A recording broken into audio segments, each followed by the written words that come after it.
Hey, what is up, everyone? Today we got a pretty unique story. It's narrated by Frederick Surrey. Get cozy and watch till the end, guys. There is a silence between the stars that most living things will never know. Not the quiet of a still room, not the hush of a sleeping city, not even the emptiness of a barren world stripped of its atmosphere. This is something else entirely. This is the silence of the void, the black and yawning emptiness that separates one galaxy from the next, where the distances are so vast that light itself grows old in the crossing. In this silence, nothing grows, nothing breathes, nothing dreams, or so we thought, because something did move through that silence, something so enormous and so patient that it had been drifting through the darkness between galaxies for longer than most civilizations have existed. It moved without engines, without fuel as we understand it, without the burning light of stars to guide it. It moved because it was hungry, and it had been hungry for a very, very long time. Welcome back, everyone. Tonight, we are going to settle in together and explore one of the most terrifying mysteries in the entire Warhammer 40,000 universe. We are going to talk about what the Tyranids found in the void, what drew them to our galaxy, and what their long journey through the intergalactic dark may have done to them. This is a story about hunger and patience, about signals screaming across the emptiness of space, and about a threat so profound that even the undying lords of the Necron race were shaken to their metallic cores when they stumbled upon it drifting between the stars. So settle in, get comfortable, and let us walk together into the dark spaces between galaxies, where the Great Devourer first turned its countless eyes toward the Milky Way. But to understand what the Tyranids found in the void, you first have to understand the void itself. And that is harder than it sounds, because the human mind was never designed to comprehend distances this large. We live our lives measured in meters and kilometers, in the distance between home and work, between one city and the next.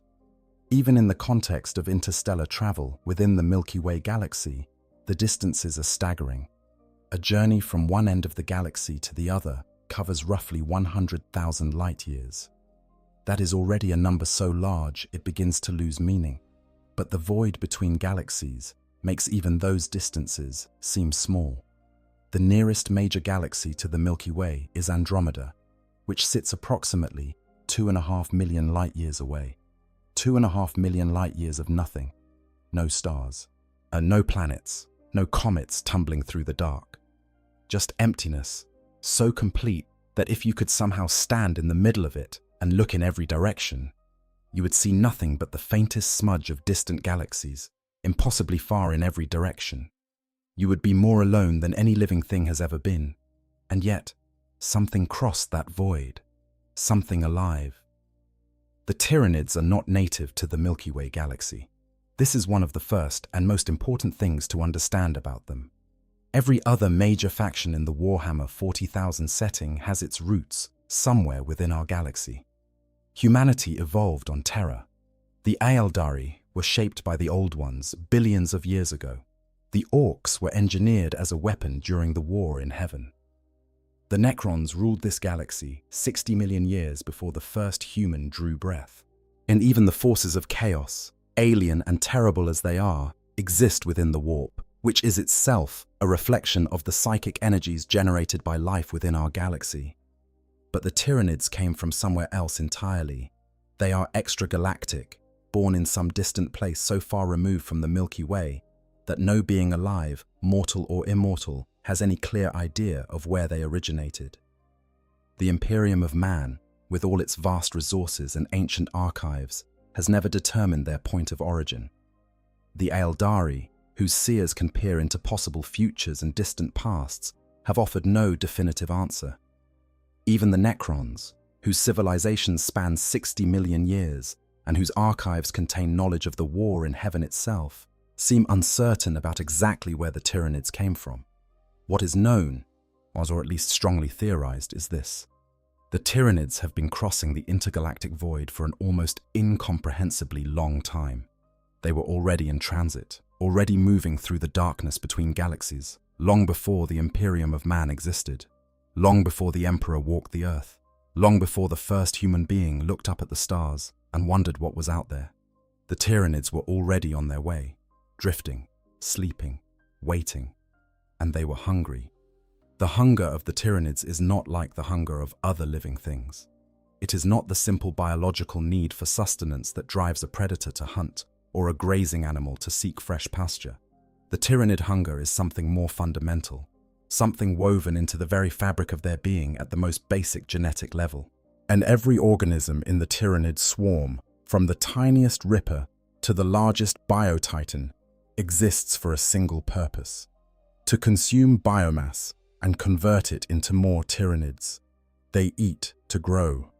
They grow to eat more. There is no end state, no point of satisfaction, no moment where the hive mind says enough. There is only the next meal, the next world, the next galaxy. And this is what makes their journey through the void so remarkable and so terrifying. Because the void between galaxies contains no biomass, no worlds to devour, no ecosystems to strip, nothing but the cold vacuum of space, stretching out in every direction for millions of light years. For the Tyranids to cross that gulf, they had to find a way to survive without eating for an unimaginable span of time. They had to drift through absolute nothingness. Yeah, their bioships sealed and dormant, their organisms locked in some form of hibernation so deep it borders on death itself. Think about that for a moment. An entire species, one of the most voracious and aggressive predators the galaxy has ever known, somehow endured millions of years of absolute starvation in the freezing void between galaxies. That is not just biological adaptation. That is something closer to a miracle, if miracles were the domain of nightmares.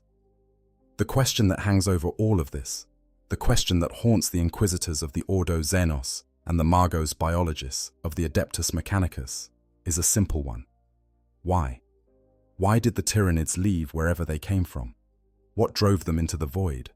What could possibly compel an entire species to abandon their feeding grounds and launch themselves into the absolute emptiness between galaxies, knowing that millions of years of starvation awaited them? There are several theories, and none of them are comforting. The most straightforward explanation is the simplest one. They ate everything. Whatever galaxy the Tyranids called home, whatever vast network of star systems and living worlds they had been consuming, they stripped it bare. Every last scrap of biomass, every last living cell, consumed and converted into more Tyranids. And when the last world was devoured and the last drop of biological material was absorbed, the hive mind did the only thing it could do. It looked outward. It felt for the faintest signal of life beyond the boundaries of its exhausted domain, and it began to move toward it. If this theory is correct, then what we are seeing in the Milky Way is not the first time the Tyranids have done this.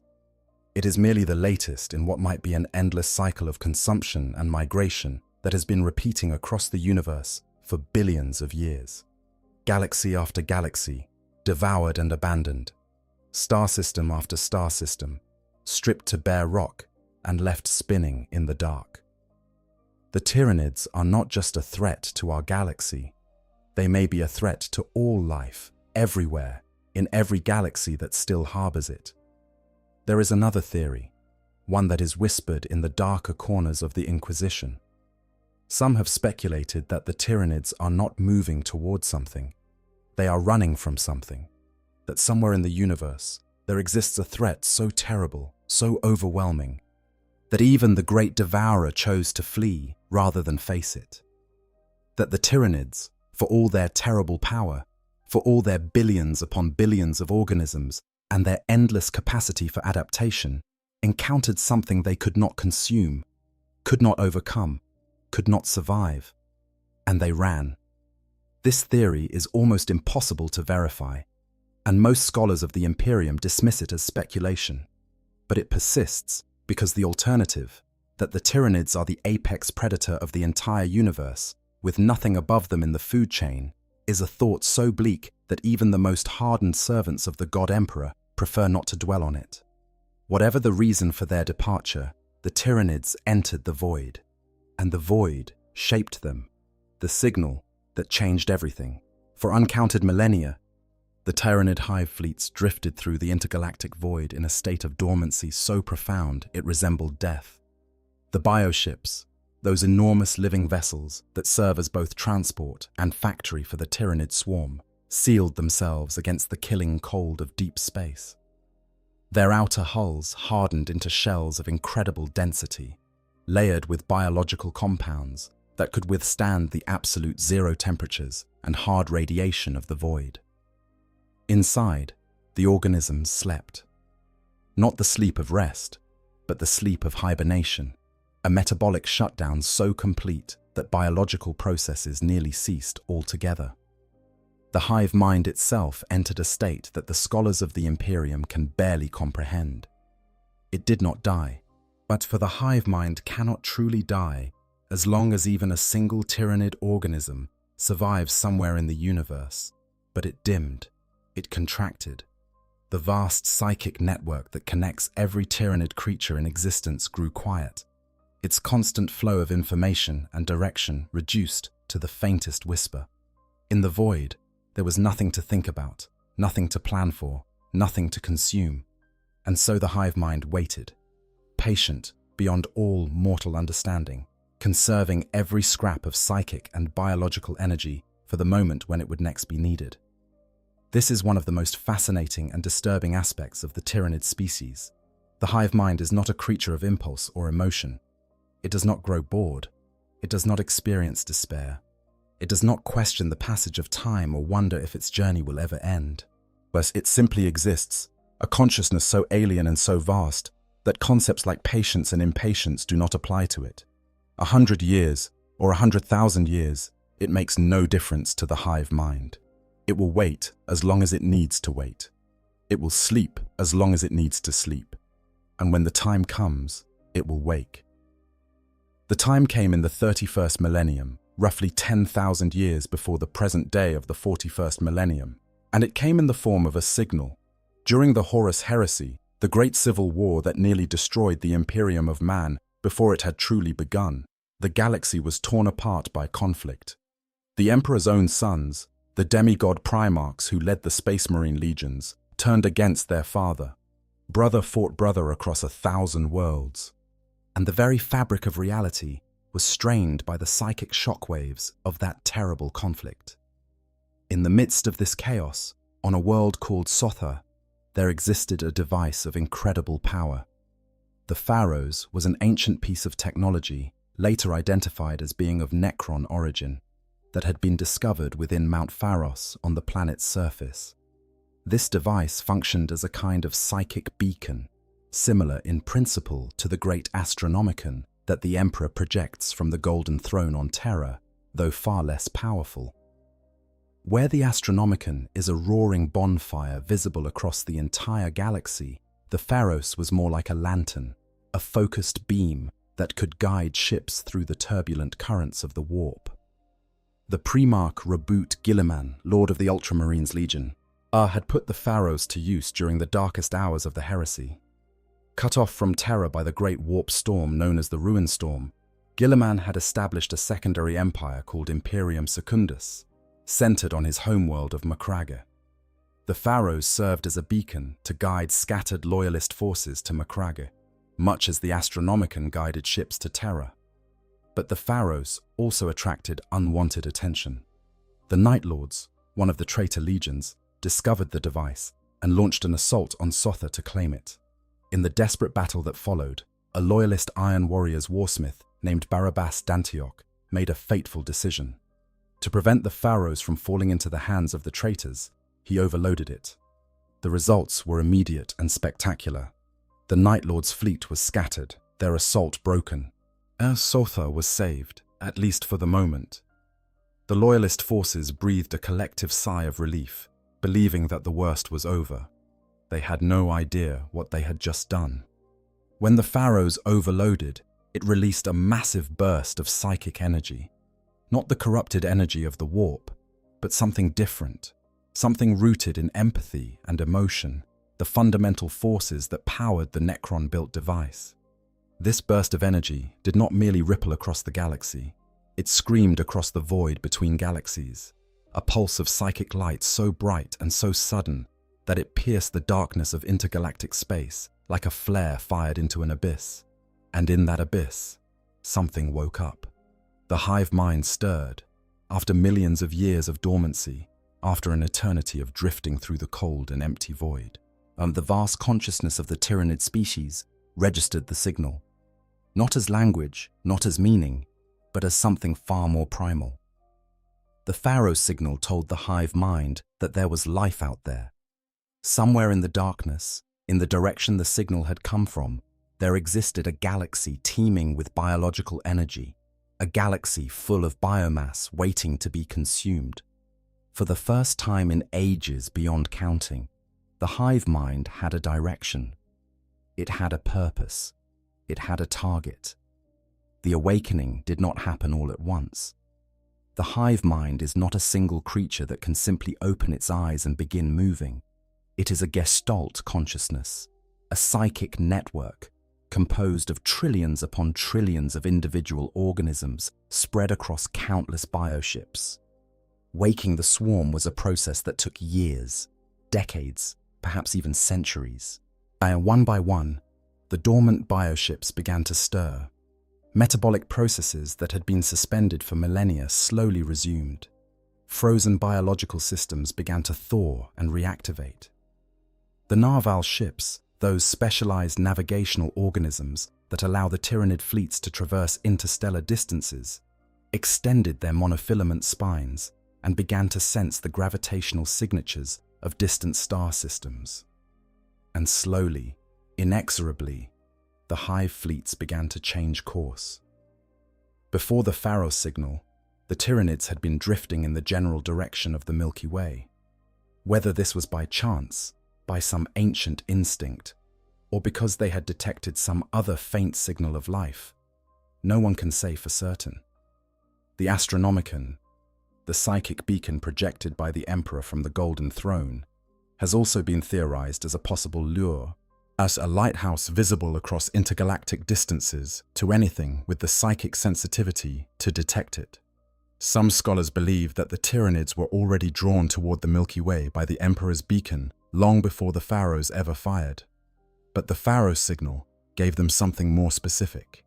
It gave them certainty. It confirmed, beyond any doubt, that the Milky Way was home to intelligent life, to civilizations that wielded psychic power on a massive scale. And where there was intelligent life, there was biomass, vast quantities of it, worlds full of it, an entire galaxy ripe for the harvest. The irony of this moment cannot be overstated. The Pharaohs was overloaded to save a handful of loyalist space marines from the Night Lords. It was a tactical decision made in the heat of battle, with no thought given to its wider consequences. No one on Sotha that day, not Barabbas d'Antioch, not the Ultramarines defenders, not even Robuta Gilliman himself, had any concept of what they were advertising to the cosmos. They were fighting a civil war, struggling to survive against the treachery of their own brothers, and in doing so, they rang a dinner bell that echoed across the void and summoned the most terrible predator the galaxy had ever known. 10,000 years. That is roughly how long it took for the main body of the Tyranid hive fleets to reach the edges of the Milky Way after the Pharaoh signal reached them. 10,000 years of steady, implacable movement through the darkness, drawn ever forward by the memory of that psychic pulse and, increasingly, by the growing light of the Astronomicon itself. During those 10,000 years, the Imperium of man rose to its full power and then began to decay. The Emperor was interred upon the Golden Throne. The Space Marine legions were broken into smaller chapters. The bureaucracy of the administratum grew vast and calcified. Wars were fought across 1,000,000 worlds. Heroes rose and fell. Empires within the Imperium expanded and contracted. And through it all, drawing closer with every passing century, the Tyranids approached. No one knew they were coming. No augur detected their approach. No astropath felt their presence. The shadow in the warp, that smothering psychic phenomenon that accompanies every hive fleet, had not yet fallen. The first tendrils of the swarm were still too far away, too diffuse, too quiet to register against the background noise of the galaxy's psychic landscape. But they were coming. Every day, they were a little closer. Every year, the distance between the outermost Tyranid bioships and the eastern fringe of the Milky Way grew a little shorter. The dinner bell had been rung, and the diners were on their way.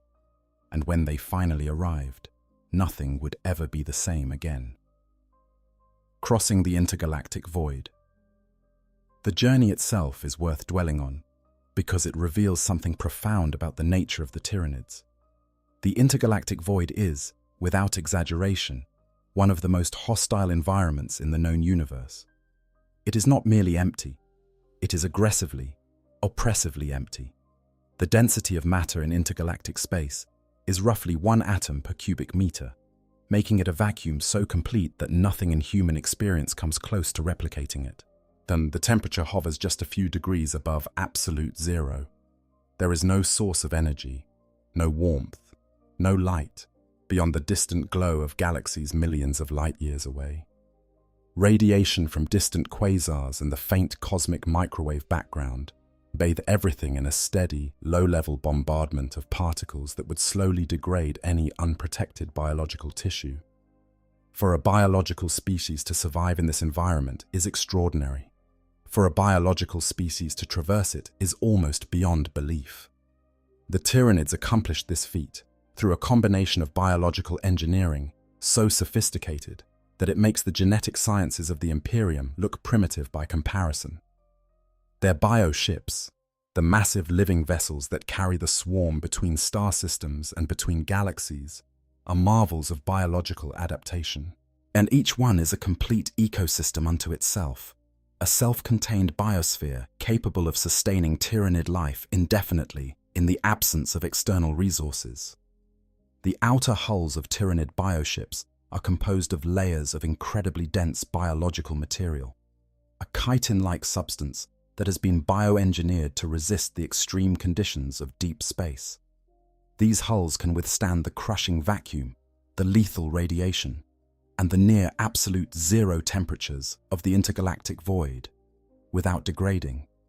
They are, in essence, biological armor of a sophistication that no known technology in the Milky Way can match. Inside these armored shells, the Tyranid organisms enter a state of suspended animation that is more profound than anything the human term hibernation can convey. Their metabolic processes slow to a crawl, consuming so little energy that a single bioship can sustain its dormant passengers for millions of years on the stored biomass within its holds. The organisms do not age in any meaningful sense during this dormancy. They do not degrade. They simply wait, preserved in biological stasis, ready to be reactivated the moment the hive mind commands it.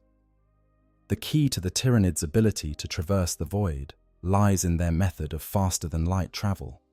Unlike the Imperium, which relies on warp drives to punch through the barrier between real space and the immaterium, the Tyranids do not travel through the warp at all.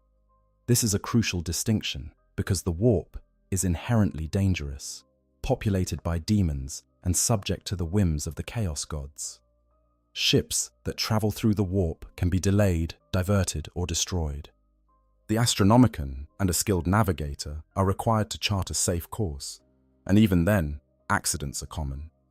The Tyranids bypass all of this through the use of specialized bioships called nav hulls. These creatures are small by Tyranid standards and almost completely defenseless, possessing neither significant weaponry nor heavy armor. What they do possess is a cluster of monofilament spines along their bows that can detect gravitational and electromagnetic signals across incredible distances. Using these spines, a narval can sense the presence of a star system from light years away, reading the subtle gravitational signature of distant suns and planets. Once a target system has been identified, the narval performs a feat that Imperial scientists still do not fully understand. It harnesses the gravity of the origin star system and uses it to create what can only be described as a corridor of compressed space-time. Through this corridor, the entire hive fleet can travel at faster-than-light speeds without ever touching the warp.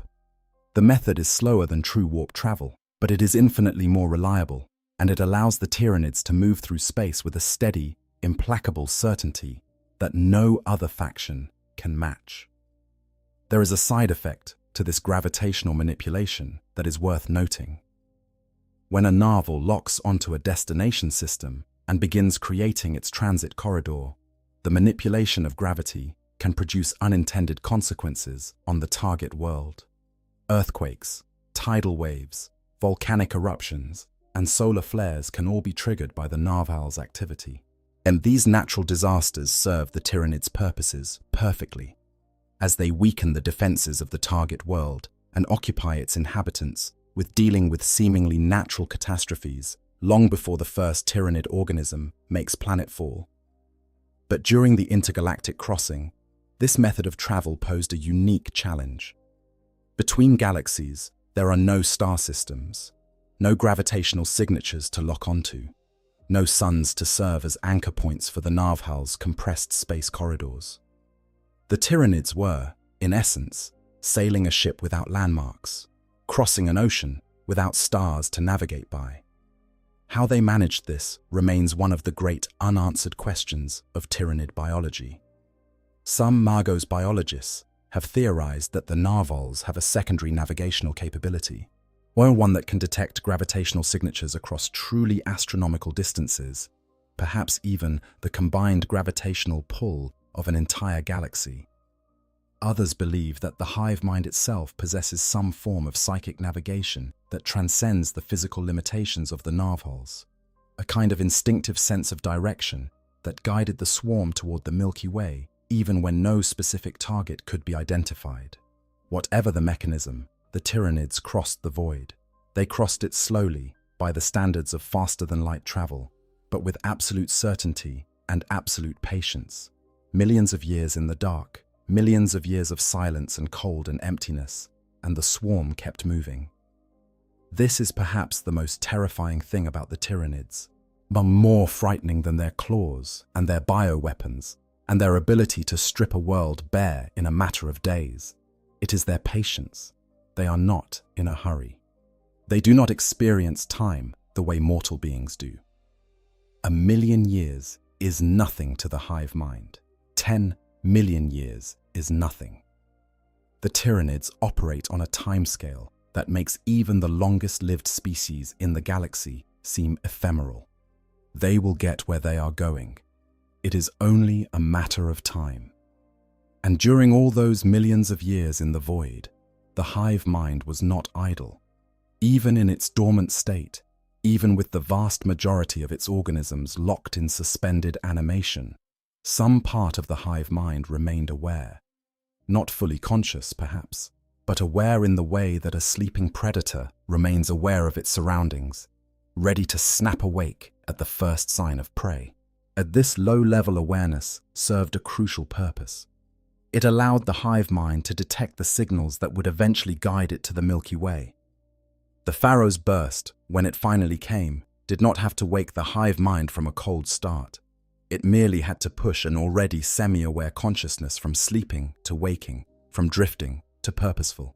The transition was seamless, a predator opening its eyes.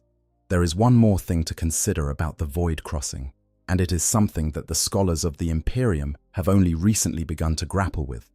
The Tyranid hive fleets that have invaded the Milky Way, Behemoth, Kraken, Leviathan, and the dozens of smaller fleets, these are not the entirety of the Tyranid species. They are not even close to the entirety. The hive fleets that have attacked the Imperium are tendrils, probes. Advanced scouts sent ahead of the main body to test the defenses of the galaxy and sample its biomass. The true bulk of the Tyranid swarm is still out there, somewhere in the intergalactic void, still approaching, still drawing closer with every passing year. The full scope of the Tyranid species is so vast that it defies comprehension. Some estimates suggest that the combined biomass of all Tyranid organisms currently in existence is greater than the combined biomass of every living thing in the Milky Way galaxy. Others go further, suggesting that the Tyranid species is so large that its approach, when viewed from the warp, blocks out the light of entire galaxies. These are not comforting numbers.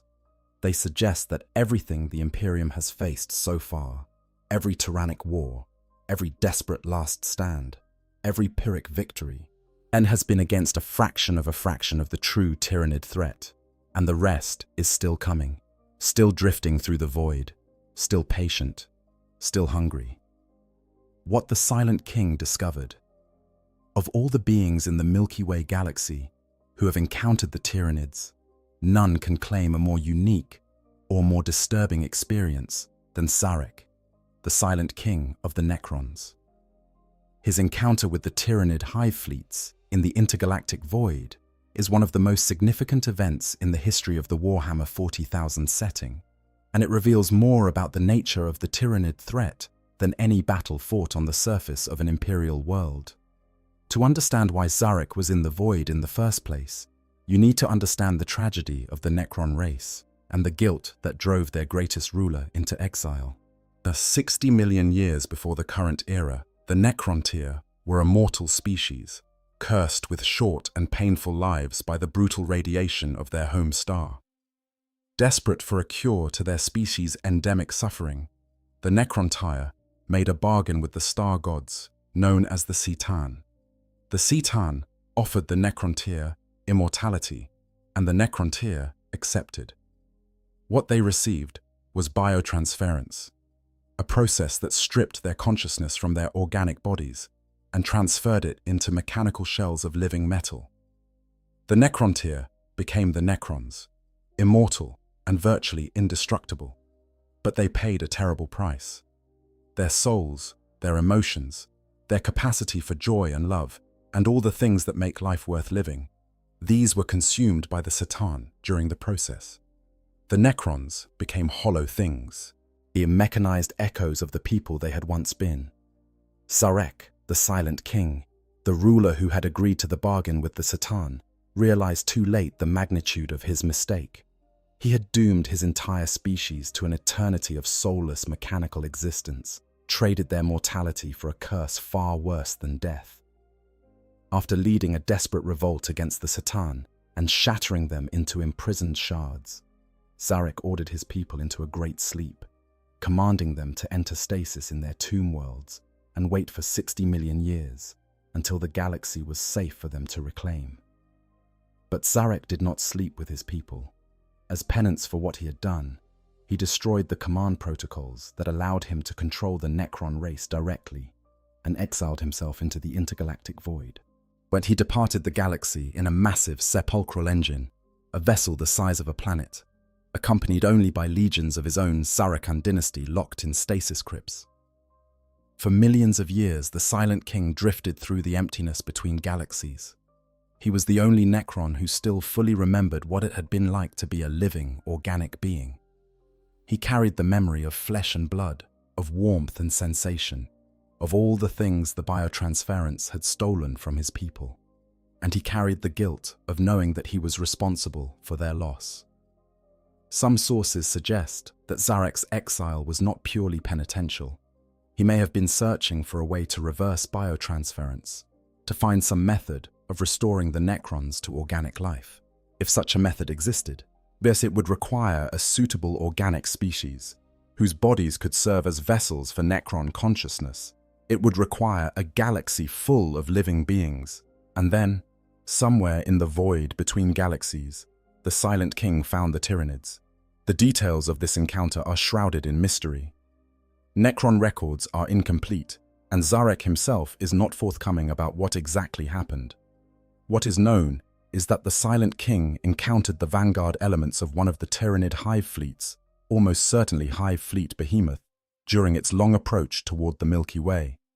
He saw, with his undying mechanical eyes, the full scope of what was heading toward the galaxy he still considered his. The implications hit him immediately. The Tyranids were not merely a threat to the Imperium of Man or the Eldari or the Orc empires, but they were a threat to the Necrons' most fundamental ambition. Zarek's dream of restoring his people to organic life required living species to serve as vessels. If the Tyranids devoured all life in the Milky Way, there would be no organic species left, no bodies to inhabit, no chance of ever reversing the curse of biotransference. the Necrons would be trapped in their metal shells forever, denied even the possibility of redemption. For a being who had spent millions of years carrying the guilt of his people's damnation, this realization must have been devastating. The one hope he clung to, the one possibility that made his endless existence bearable, was about to be eaten. In 744 of the 41st Millennium, the Silent King ended his exile and returned to the galaxy.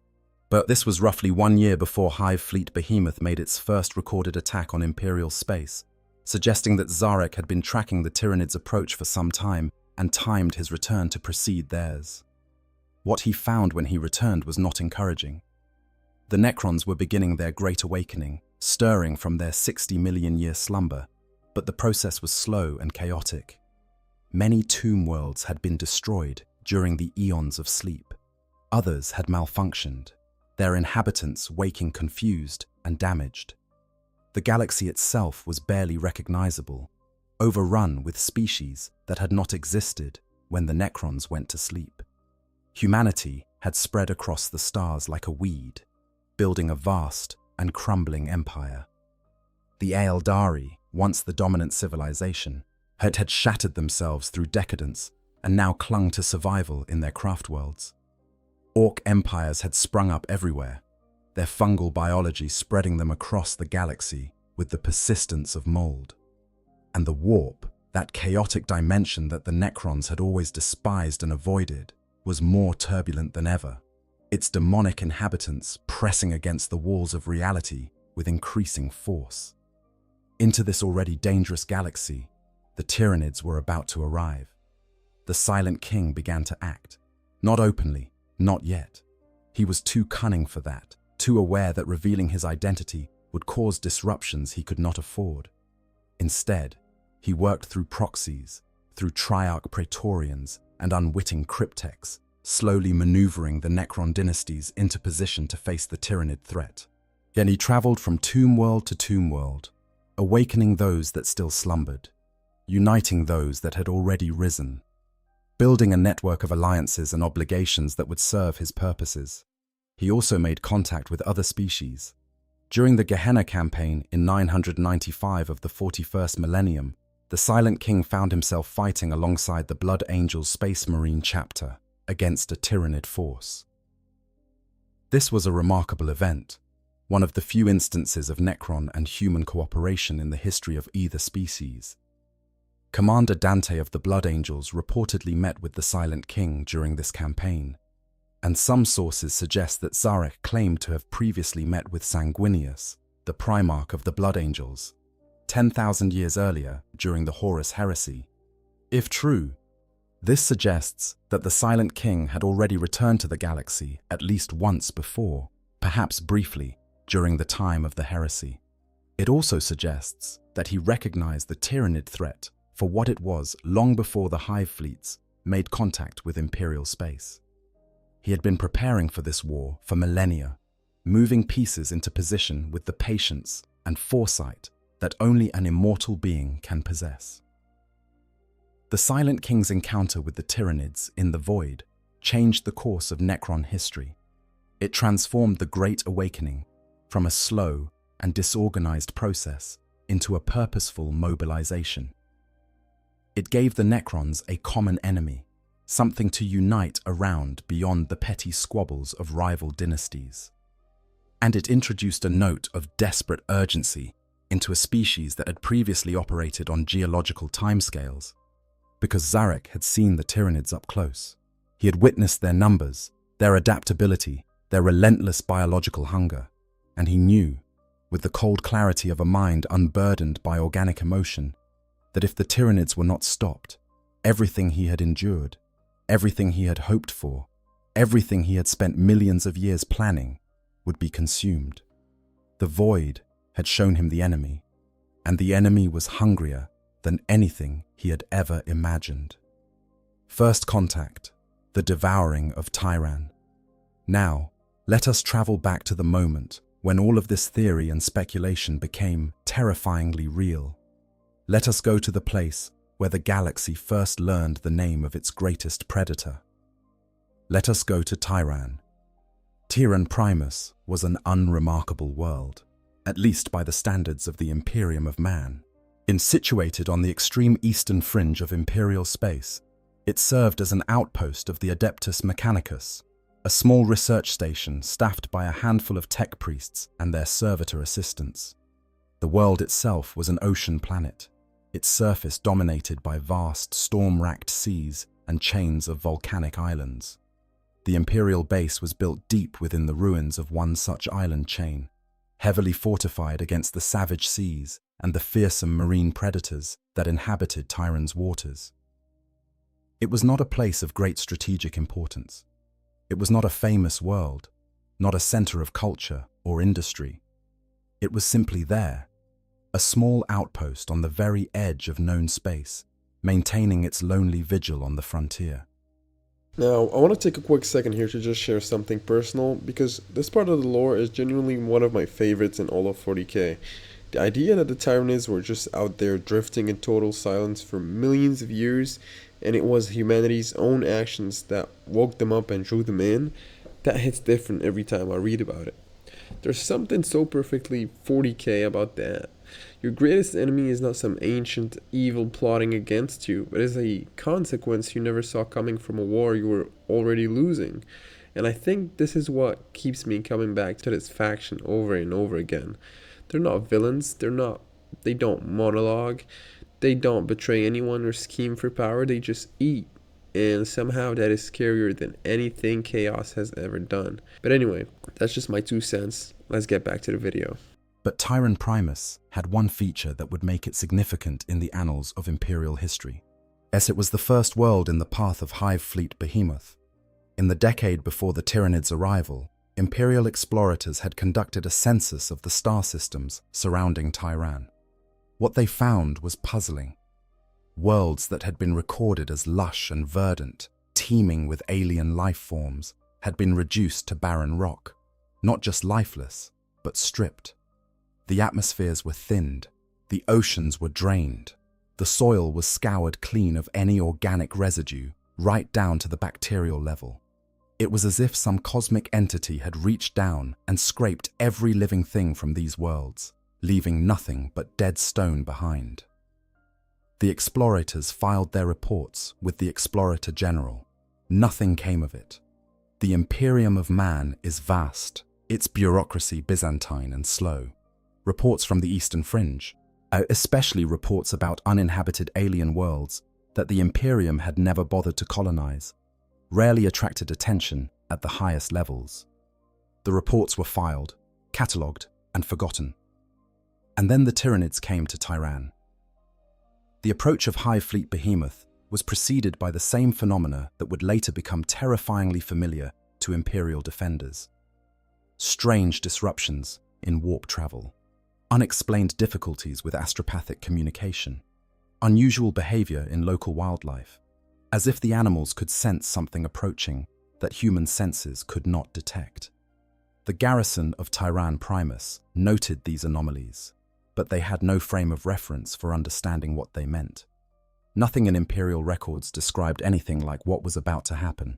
Yet the first sign of the actual Tyranid presence was a dense cloud of biological matter that the base's sensors detected on the edge of the system. This cloud, which would later be identified as a screen of spore organisms and debris shed by the approaching Hive fleet, was initially mistaken for a natural phenomenon, perhaps a rogue comet or asteroid field. An Imperial cruiser was sent to investigate. It never returned. As the cruiser approached the biological cloud, it encountered what Imperial records later described as mines made of organic tissue. These living mines attached themselves to the cruiser's hull and began to burrow through the adamantium plating. The ship was crippled but managed to limp back to Tyran Primus with its dire warning. By then, it was too late to flee. The Hive fleet was upon them. What followed was not a battle, and it was a consumption. The Hive fleet descended upon Tyran Primus with overwhelming force. Thousands of mycetic spores rained down through the stormy atmosphere, each one carrying Tyranid organisms that burst free upon impact and immediately began attacking anything that lived. The 4 great planetary defense lasers of the outpost fired until their barrels glowed white, destroying hundreds of the incoming spores. But for every one they shot down, dozens more got through. The marine predators of Tyranids' oceans, creatures that had been the apex predators of their world for millions of years, were devoured in minutes. The local ecosystem, the complex web of life that had evolved over billions of years, was dismantled and consumed in a matter of hours. The Tyranids ate everything: the plants, the animals, the microbes in the soil. They consumed the very atmosphere, stripping it of whatever trace organic compounds it contained. The defenders of the outpost fought with the courage and determination that characterizes the servants of the Imperium, but they were hopelessly outmatched. There were simply too many Tyranids, too many claws and teeth and bioweapons, arriving in waves so dense that the defenders could not kill them fast enough. The outpost's walls were breached. Its defenders were overwhelmed. The Adeptus Mechanicus personnel died at their posts, still recording data, still analyzing the enemy, even as the Tyranids tore them apart. But one of those tech priests, a Magos named Varnak, did something extraordinary in his final hours.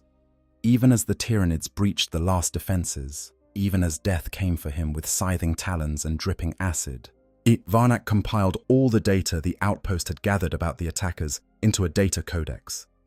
He sealed this codex in a bore shaft roughly 3,000 meters below the surface, deep enough that the Tyranids might not find it, deep enough that someone, someday, might come looking. Then the Tyranids consumed him, along with everything else on Tyran Primus. It was Inquisitor Fidos Cryptman of the Ordo Xenos who eventually found the data codex. Cryptman was a far-sighted individual, one of the few members of the Inquisition who had been paying attention to the reports of dead worlds on the eastern fringe. He arrived at Tyran after the Tyranids had already moved on, finding a world so thoroughly stripped of life that it barely registered on his ship's sensors. No atmosphere, no water, no soil, just bare rock, still and silent under an empty sky. Cryptman's team recovered Varnak's data codex, and as the Inquisitor reviewed its contents, the full horror of the situation became clear. This was not a natural disaster. This was not a Xenos raid. This was something entirely new, something the Imperium had never encountered, a threat so alien and so overwhelming that existing protocols and doctrines were meaningless against it. Cryptman named the alien threat after the first world they had devoured. He called them the Tyranids, and then he began the desperate race to warn the rest of the galaxy. What strikes me most about the devouring of Tyran is the totality of it. Other enemies of the Imperium conquer worlds. They enslave populations. They corrupt civilizations. They destroy cities and shatter armies. But they leave something behind. Even the most destructive Orc warband, even the most thorough Chaos incursion, leaves wreckage, ruins, traces of what was. The Tyranids left nothing, literally nothing. They consumed the world down to its bedrock, stripping away not just the civilization that existed there, but the very biosphere that had supported it. This is what separates the Tyranids from every other threat in the galaxy. Other enemies want to rule. The Tyranids want to eat. Other enemies have demands, conditions, terms that could theoretically be negotiated. The Tyranids have only hunger. There is no treaty to be signed, no surrender to be offered, no terms to be met. There is only the swarm and the silence it leaves behind. The Imperium learned this lesson at Tyran. It would learn it again, at terrible cost, on the worlds that followed. After devouring Tyran, an hive fleet behemoth continued its advance into the galaxy. Unlike later hive fleets, which employed more sophisticated strategies, Behemoth was blunt and direct, a biological battering ram that plowed through star system after star system without subtlety or deviation. It moved in a straight line toward the heart of the galaxy, consuming every world in its path and using the harvested biomass to spawn fresh organisms and grow new bioships. The agri-world of Prandium was among the most devastating losses. Known as the Jewel in Ultramar's crown, Prandium was a lush and productive world, its surface covered in carefully tended farmlands that fed billions of Imperial citizens. The Ultramarines, led by their chapter master Marneus Calgar, attempted to defend the planet, but the sheer volume of the Tyranid assault overwhelmed them. Prandium was stripped of all life, and so thorough was the Tyranids' consumption that even the planet's atmosphere was thinned, its organic components metabolized and absorbed into the swarm. The loss of Prandium shook Calgar to his core. For a full week, the chapter master of the Ultramarines went without food or water, meditating in silence on what had happened. When he emerged from his vigil, he declared that the Ultramarines had been guilty of the sin of pride. They had believed their tactics and strategies could overcome any foe, and the Tyranids had proven them wrong. New approaches were needed, new weapons, new ways of thinking.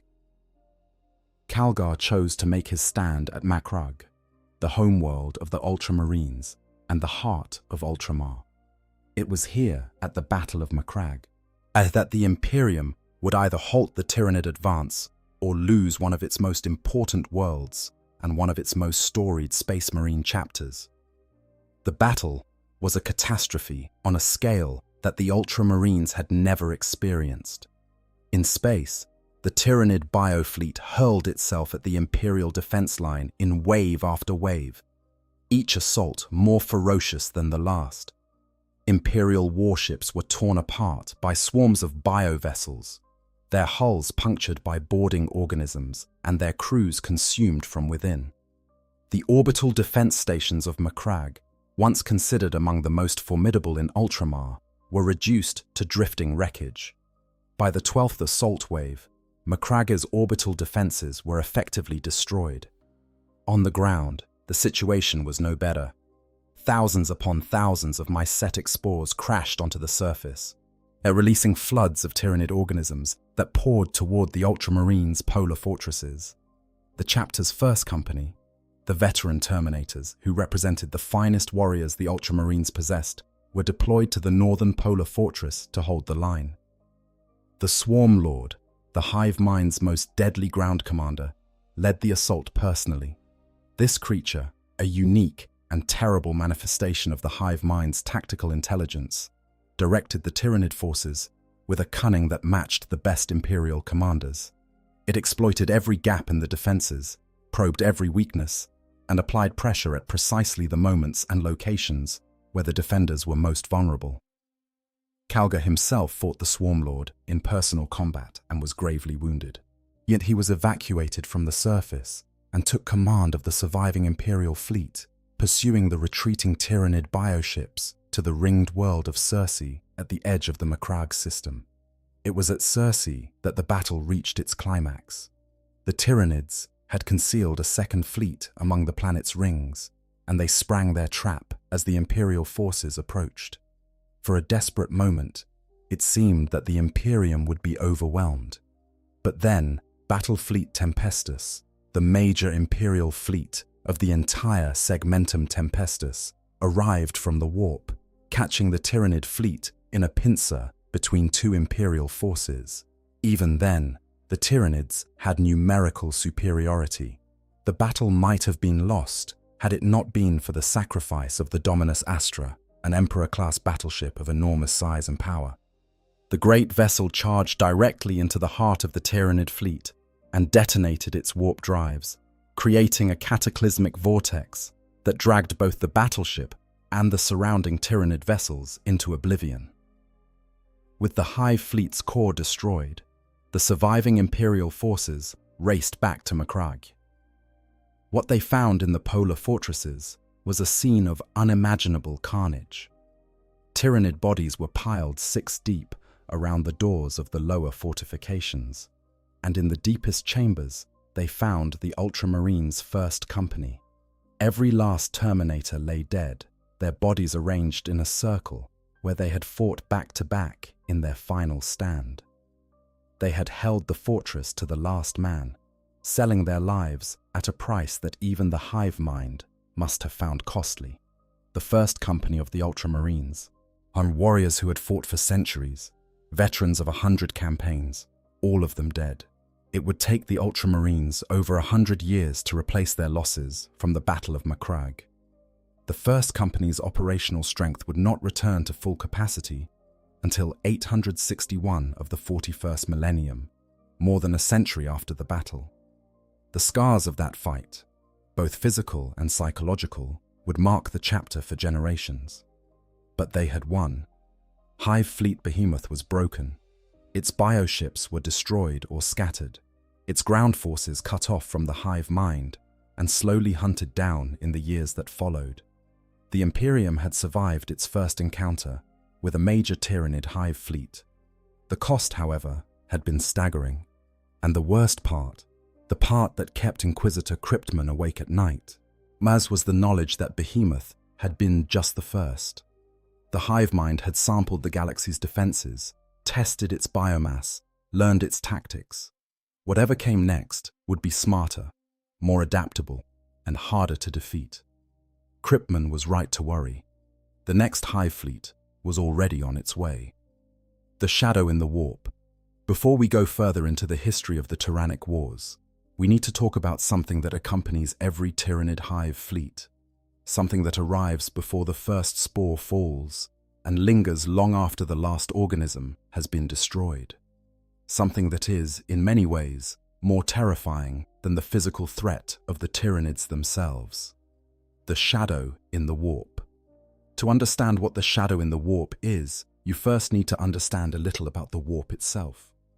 The warp, also known as the Imperium, is a parallel dimension of pure psychic energy that underlies the physical universe.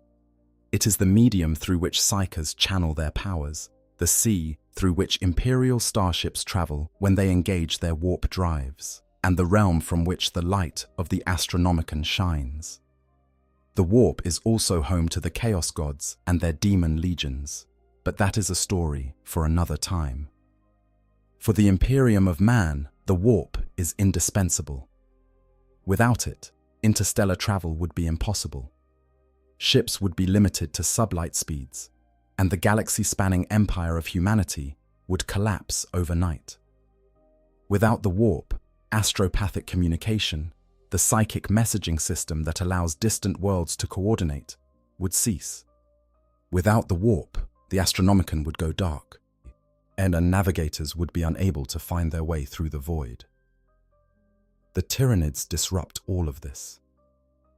The hive mind, that vast gestalt consciousness that connects every Tyranid organism across the galaxy, generates a psychic presence so enormous and so alien that it overwhelms the normal functioning of the warp in its vicinity. This effect is the shadow in the warp, and its consequences are devastating. When a Tyranid hive fleet approaches a star system, the first thing that happens is not an attack. The first thing that happens is silence. Astropathic communications begin to break down. Messages become garbled, then distorted, then impossible. Navigators find that their ability to perceive the warp is compromised. The familiar landmarks and currents of the Imperium replaced by a wall of impenetrable psychic static. Or ships attempting to travel through the warp in the vicinity of a hive fleet are forced back into real space, sometimes violently, their crews disoriented and their navigators blinded. For the defenders of an imperial world, this means isolation. Complete, absolute isolation. No calls for help will be heard. No reinforcements can be summoned. No orders from Sector Command will arrive. The world is cut off, as surely as if it had been plucked from the galaxy and set adrift in the void. But the shadow in the warp does more than block communications. It attacks the minds of psychic individuals directly. Astropaths who attempt to pierce the shadow find their thoughts invaded by a cacophony of alien consciousness, a billion alien minds, all chattering at once in a language that no human brain can process. The experience is overwhelming. And for many astropaths, it is fatal. Records in the archives of the Adeptus Mechanicus describe astropaths breaking their own skulls against bulkheads in an attempt to silence the chittering that fills their minds. Navigators, blinded by the psychic static, have driven their ships onto the treacherous tides of the warp, consigning entire crews to death. For non-psychic individuals, the shadow in the warp manifests as a low-level dread, an inexplicable feeling of unease and foreboding that settles over entire populations. Animals become agitated, behaving erratically, attacking each other or their handlers. People experience nightmares, insomnia, paranoia. Crime rates spike. Social order begins to fray at the edges. The shadow in the warp works on the unconscious mind. He's stirring up the primal fears that lurk in the deepest parts of the human brain, the ancient instincts that tell us a predator is near. And this all happens before a single Tyranid sets foot on the planet. The most disturbing aspect of the shadow in the warp is the debate about whether it is deliberate. Some scholars of the Imperium believe that the shadow is simply a byproduct of the hive mind's enormous psychic presence, an unintended side effect of the constant two-way communication between the hive mind and its billions of constituent organisms. On this view, the Tyranids are not trying to block communications or drive psychers mad. They are simply so loud, psychically speaking, that their presence drowns out everything else, the way a thunderstorm drowns out a whispered conversation. Others believe that the shadow in the warp is a weapon, deliberately deployed by the hive mind as the first phase of its invasion strategy. On this view, the Tyranids intentionally project their psychic presence outward, using it to isolate and demoralize their prey before the physical assault begins. The shadow softens the target, breaks down resistance before the first shot is fired, ensures that the defenders are alone and afraid when the swarm arrives. The truth is probably somewhere between these two positions. The hive mind is an intelligence so vast and so alien that drawing a clear line between its deliberate actions and its unconscious effects may be meaningless. When an ocean floods a city, it does not matter whether the ocean intends to drown the inhabitants. The result is the same. What is certain is that the shadow in the warp renders the Tyranids effectively invisible to the psychic defenses on which the Imperium depends. The seers of the Eldari, who can normally perceive the future through the medium of the warp, find their visions blocked and distorted in the presence of a hive fleet. Imperial astropaths, who serve as the eyes and ears of Sector Command, are blinded and silenced. Even the Emperor's Tarot, that divinatory tool used by the most powerful psychers in the Imperium, fails in the shadow of the hive mind. One of the few individuals who has reportedly been able to pierce the shadow in the warp is Chief Librarian Tygurius of the Ultramarines, widely regarded as one of the most powerful psychers in the Imperium outside the Emperor himself. Tygurius has made disturbingly accurate predictions about Tyranid movements and intentions, leading some to theorize that he has somehow tapped into the hive mind itself, gaining a fragmentary window into its thoughts. If true, this is both remarkable and terrifying. Remarkable because it suggests that communication with the hive mind is possible, at least on some level. Terrifying because every other psyker who has attempted to contact the hive mind has gone insane or died. The sheer scale and alienness of the hive mind's consciousness is simply too much for a human mind to process. Most psychers who touch it describe an experience of bottomless hunger and limitless malice, a consciousness so vast that their own identity is swallowed up like a drop of water in an ocean. The hive mind does not think like a human. It does not think like any organic being in the galaxy. It is something utterly other, a consciousness composed of trillions of individual minds, yet somehow unified into a single will. It has desires, but they are not the desires of individual creatures. It has strategies, but they unfold across centuries and star systems rather than minutes and battlefields. It perceives the universe through billions of eyes simultaneously, processes information from millions of worlds at once, and makes decisions with a speed and comprehensiveness that no organic or artificial intelligence in the galaxy can match. And when you look into it, when you reach out with your psychic senses and touch the hive mind, it looks back. With all of its billion eyes, it looks back. And all it feels is hunger. There is one more aspect of the shadow in the warp that deserves mention, because it relates directly to the Tyranids' journey through the void. The shadow in the warp does not merely affect psychers and warp-based technology. It also affects the denizens of the warp itself. Demons, those malevolent entities born from the emotions of mortal beings and given form by the energies of chaos, are unable to operate normally in the presence of the shadow in the warp. The Tyranids' psychic presence is so overwhelming that it effectively pushes the demons back, creating a zone of psychic dead space in which the creatures of the warp cannot manifest or sustain themselves. This means that the Tyranids are, in a very real sense, anathema to chaos. Not because they oppose it philosophically or fight it deliberately, but because their very nature is incompatible with it. The Tyranids have no souls for the chaos gods to corrupt. Their emotions, if they can be said to have emotions at all, are utterly alien, unrecognizable to the entities that feed on human fear, rage, despair, and desire. The shadow in the warp does not just block communication. It creates a bubble of reality in which the warp and its inhabitants have no purchase. Some scholars have speculated about the implications of this. If the Tyranids were to consume the entire galaxy, stripping it of all sentient life and replacing the psychic noise of billions of souls with the cold, alien silence of the hive mind, what would happen to the warp? What would happen to the chaos gods, deprived of the emotions on which they feed? Would they starve? Would they diminish? Would the warp itself grow calm and quiet, tamed by the absence of the psychic turbulence that keeps it churning? It is an interesting thought, but not a comforting one, because the price of that quiet would be the death of every living thing in the galaxy that is not a Tyranid. The shadow in the warp is not just a weapon or a side effect, it is a statement.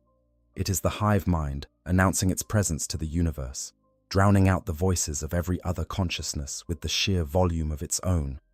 When the shadow falls, it means the Tyranids are near. And when the Tyranids are near, silence follows. The silence of dead worlds. The silence of consumed oceans and stripped atmospheres. The silence that is left when the last scream has been swallowed by the swarm. The three great swarms. The Imperium of man has faced three major Tyranid hive fleet invasions, each one larger and more sophisticated than the last. Taken together, these three invasions, known as the First, Second, and Third Tyrannic Wars, represent the most devastating alien threat humanity has ever faced. They have reshaped the strategic landscape of the galaxy, forced the Imperium to develop entirely new military doctrines, and claimed more worlds and more lives than most humans can comprehend. We have already spoken at length about Hive Fleet Behemoth and the First Tyrannic War, so let us turn our attention to what came after. Hive Fleet Kraken arrived in 993 of the 41st Millennium, roughly 250 years after the defeat of Behemoth. The Imperium had used those years to fortify the eastern fringe, maintaining an armed presence in the region, and developing new tactics based on the hard lessons of Macragge. Many in the Administratum, the Imperium's vast bureaucratic apparatus, had begun to question the need for this continued vigilance.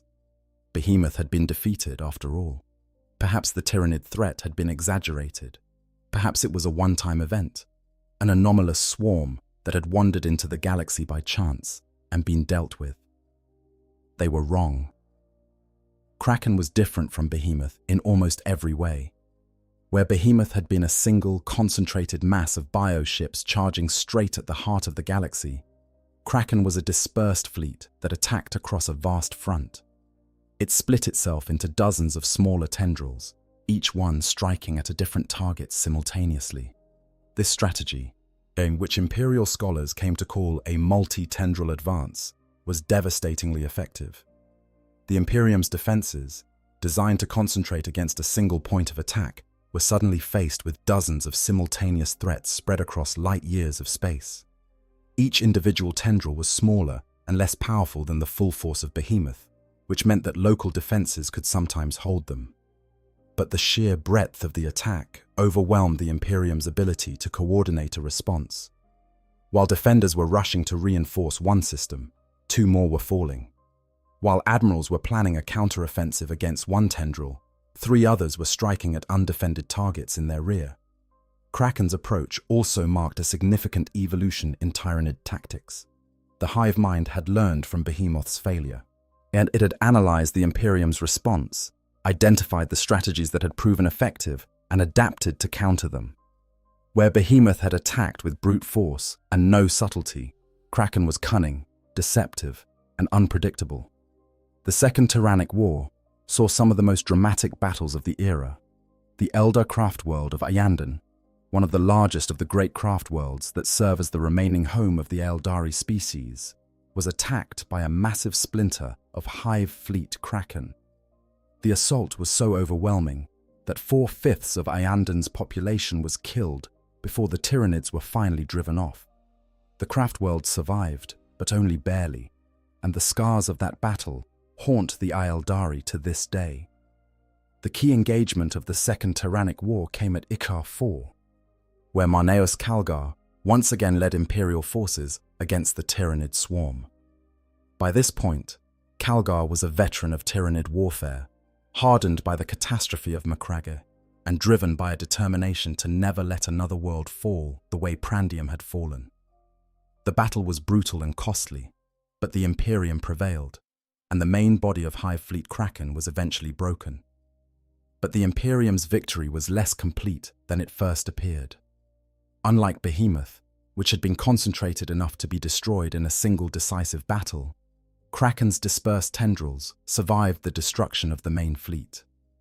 These splinter fleets scattered across the galaxy, embedding themselves in dozens of star systems and creating a persistent, low-level Tyranid presence that the Imperium would spend decades trying to eradicate. Worse still, Kraken's tendrils brought with them something that Behemoth had only hinted at: widespread Genestealer infestations. The advance of Kraken was heralded by Genestealer rebellions and insurrections on dozens of worlds in the Eastern Fringe, the result of infiltrators that had been planted years or even decades before the main fleet's arrival.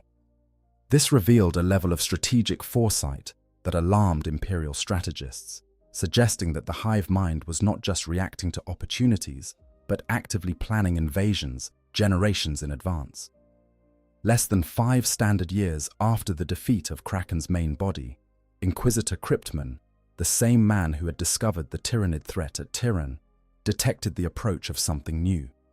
A third hive fleet, larger and more dangerous than anything that had come before. Hive Fleet Leviathan. If Behemoth was a battering ram and Kraken was a dispersed net, Leviathan was a pair of closing jaws. The hive fleet invaded the galaxy from below the galactic plane, a direction from which no threat had ever come. This was an approach that caught the Imperium's defenders completely off guard. The fortifications and patrols that had been established along the eastern fringe were useless, because Leviathan was not coming from the east. It was coming from below, rising up into the galaxy's disk from the empty void beneath. Leviathan attacked in 2 enormous prongs, sweeping inward from 2 widely separated points and converging like the closing jaws of some cosmic predator. Everything caught between those jaws was cut off from the rest of the Imperium, unisolated by the shadow in the warp, and assaulted from multiple directions simultaneously. The strategic implications were staggering.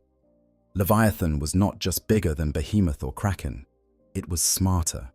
Its approach from below the galactic plane demonstrated a level of strategic awareness that went far beyond anything the previous hive fleets had displayed.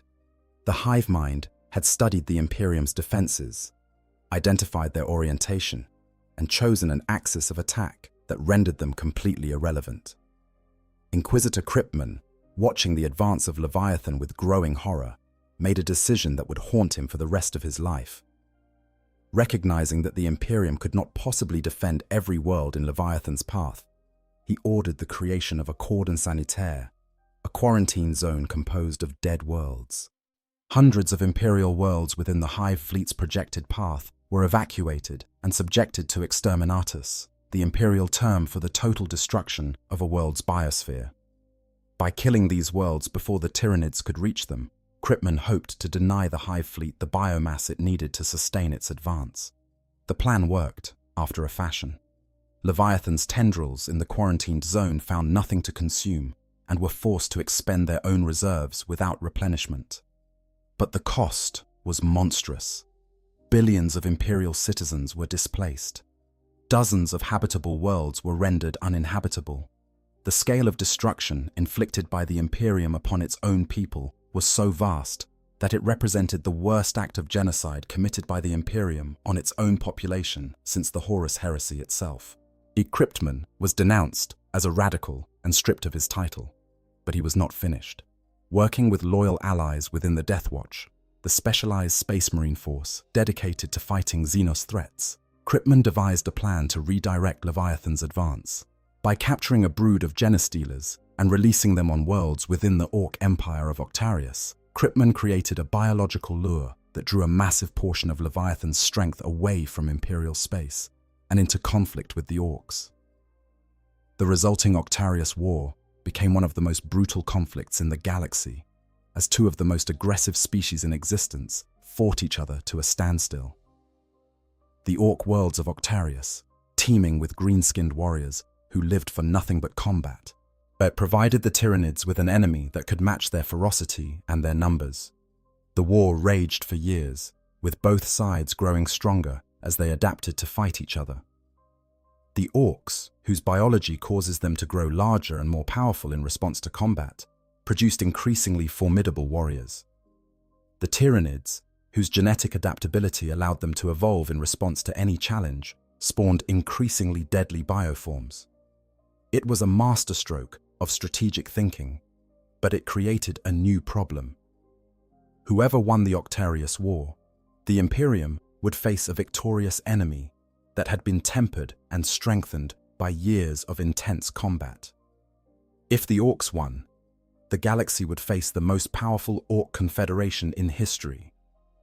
If the Tyranids won, the Hive fleet would emerge from the war zone with a wealth of new genetic adaptations and a vast reserve of freshly consumed biomass. In the end, the Tyranids prevailed.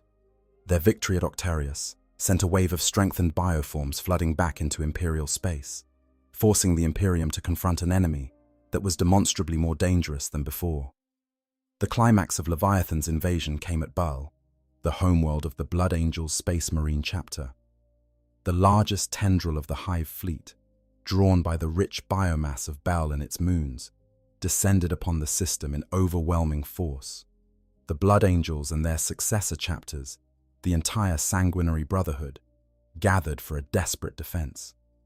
The Battle of Baal, as it came to be known, was one of the most cataclysmic engagements of the era. The Blood Angels fought with the fury and sacrifice that their chapter is renowned for, but the Tyranid numbers were seemingly endless. Wave after wave crashed against the defenders, each assault more savage and more coordinated than the last. The deserts of Baal ran with blood, both human and alien, and the chapter's ancient fortress monastery was breached for the first time in its long history. At the darkest moment, when defeat seemed certain and the Blood Angels prepared to make their last stand, two unexpected events turned the tide. First, a legion of hornate demons, led by the great bloodthirster Kabanda, erupted from the warp and attacked the Tyranid swarm. The demons, drawn by the sheer volume of slaughter taking place on Baal, fell upon the Tyranids with mindless fury, as tearing into the swarm's rear elements and creating chaos in its ranks. Then, from the other direction, an Indomitus Crusade fleet arrived under the command of Primarch Rabuta Gilliman himself, freshly resurrected, and leading a massive force of Primaris Space Marines. The combined might of the Blood Angels, the Sanguinary Brotherhood, the Cornate Demons, and Gilliman's Crusade fleet overwhelmed the Tyranid forces on and around Baal. Leviathan's main tendril at Baal was destroyed, but the Hive fleet as a whole remained undefeated. Its other tendrils continued to advance, splintering and reforming, adapting and evolving, pushing ever deeper into Imperial space. The Third Tyrannic War effectively ended at Baal, but the war against the Tyranids had not ended. It had merely entered a new phase. And somewhere out in the void, more were coming, always more. Each of the three great hive fleets taught the Imperium something about the nature of the Tyranid threat. Behemoth taught them that the Tyranids existed, and that they were capable of destroying even the most powerful Space Marine chapter. Kraken taught them that the Tyranids could adapt their strategy, dispersing their forces to overcome concentrated defenses. Leviathan taught them that the Tyranids could think strategically on a galactic scale, choosing their axis of attack to maximize surprise and minimize the effectiveness of existing defenses. Together, these lessons painted a deeply unsettling picture. The Tyranids were not mindless predators. They were not simple animals driven by instinct. They were an intelligent, adaptive, and implacably purposeful enemy that learned from every encounter and grew more dangerous with every generation. And the hive fleets that had attacked so far were, by the Imperium's own assessment, merely the vanguard. The main body of the Tyranid swarm was still out there, somewhere in the intergalactic void, still approaching. Strategic assessments by the Magos biologists and senior inquisitors of the Ordo Xenos concluded grimly that mobilization levels would need to be increased by a minimum of 500%, effectively including every able-bodied man, woman, and child on every world in multiple segmentums, to have even a hope of stopping the Tyranids when the full swarm arrived. 500%. Think about that number. The Imperium of Man, which already devotes a significant fraction of its entire population to military service, would need to multiply its armed forces fivefold just to match the Tyranid threat. And even then, success would not be guaranteed. This is what the Void delivered to the galaxy. Not just a single swarm, not just a few hive fleets, but an enemy so vast and so numerous that the combined might of every faction in the Milky Way might not be enough to stop it. The seeds planted before the storm. There is something almost admirable about the Tyranids' approach to galactic conquest. In the same way that one might admire the efficiency of a disease. They do not simply arrive and attack. They prepare the ground. They plant seeds. They ensure that when the hive fleet finally descends upon a world, its defenders are already weakened, divided, and betrayed from within. This is the role of the Genestealer cults. Genestealers are among the most insidious organisms in the Tyranid arsenal. Unlike the massed bioforms that make up the bulk of a hive fleet's ground forces, Genestealers are designed not for open warfare, but for infiltration. They are the spies and saboteurs of the hive mind, sent ahead of the main fleet by years, decades, or even centuries, to burrow into the civilizations of the galaxy's other species and rot them from within. The process begins with a single Genestealer, often delivered to a target world by a space hulk or a derelict vessel drifting through the void. This lone creature, this seemingly insignificant Xenos organism, carries within it the potential to destroy an entire planet. The Genestealer finds a host, using its ovipositor, and a specialized organ located in its tongue. It implants a portion of its genetic material into the host's body. The host, usually a human, but potentially a member of any species with the right biological characteristics, undergoes a subtle transformation. Their personality changes. They become fanatically loyal to the Genestealer, driven by an implanted compulsion that overrides their own will. They also become a carrier, their reproductive system altered so that their offspring will be hybrids, part human and part Tyranid. The first generation of hybrids is unmistakably alien. Large, bulbous heads, additional limbs, razor-sharp claws where hands should be. These creatures cannot pass for human, and they are hidden away in the depths of whatever community the cult has infiltrated, in sewers, abandoned buildings, mine shafts, or the forgotten sublevels of hive cities. But the process does not stop with the first generation. Second and third generation hybrids become progressively more human in appearance, though they retain alien characteristics beneath their increasingly normal-looking exteriors. By the fourth generation, the hybrids are virtually indistinguishable from normal humans. They can walk among Imperial citizens without arousing suspicion. They can join the workforce, enlist in the military, even rise to positions of authority within local government. And then, in the 5th generation, the cycle completes itself. The offspring of 4th-generation hybrids are pure strain genostealers, fully Tyranid organisms capable of beginning the infection cycle anew on another world. The oldest and most powerful of these becomes the Patriarch. As the leader and psychic center of the cult, a towering figure of alien menace that serves as a conduit between the cult and the distant hive mind. A fully mature genostealer cult can number in the billions, its members spread across multiple worlds and embedded in every level of society. They control factories, churches, military units, and governmental offices. They have their own intelligence networks, their own supply chains, and their own military forces, composed of human cultists armed with stolen or improvised weapons and hybrid warriors whose alien physiology gives them strength and speed far beyond normal human capabilities. The cult serves two purposes. First, it acts as a psychic beacon. The Patriarch's psychic presence shines in the warp like a candle in a dark room, invisible to any Tyranid hive fleet with the sensitivity to detect it. The stronger the cult grows, the brighter this beacon becomes, signaling to the approaching hive fleet that this world is ripe for harvest, that its defenses have been compromised, that resistance will be minimal. Second, when the hive fleet finally arrives, the cult rises up. On a day the cultists call the Day of Ascension, which they believe will be a moment of transcendent union with their alien gods, the entire cult activates simultaneously. Billions of cultists boil up from the undercities and the mine shafts, from the factories and the barracks, armed and ready to fight. They attack the planetary defenses from within, sabotaging power systems, destroying communication nodes, assassinating military leaders. And they time their uprising to coincide with the hive fleet's arrival, creating a two-front war that most planetary defense forces simply cannot handle. The tragedy is that most cultists do not understand what they are doing. They believe, genuinely and fervently, that the approaching hive fleet is composed of their star children, divine beings who will elevate the faithful to a higher state of existence. They believe that the Day of Ascension will be a moment of glory and liberation, the reward for generations of faithful service to the cult's four-armed deity. The reality is something much worse.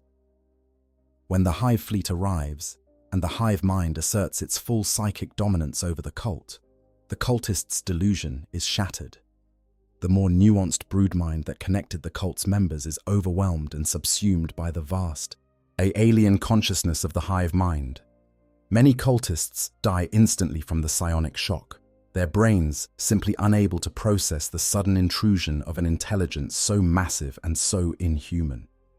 Others are freed from the Tyranid mind control for the first time in their lives, only to go mad with horror as they realize what they have become, what they have done, what they have helped bring upon their world.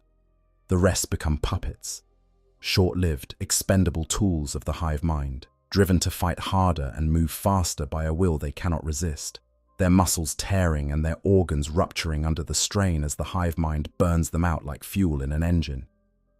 When the last flicker of usefulness has been extracted from them, they are consumed along with everything else on the planet.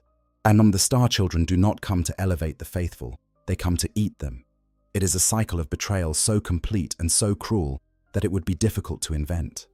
The genostealers infiltrate a world. The cult grows and prospers, its members believing themselves chosen and blessed.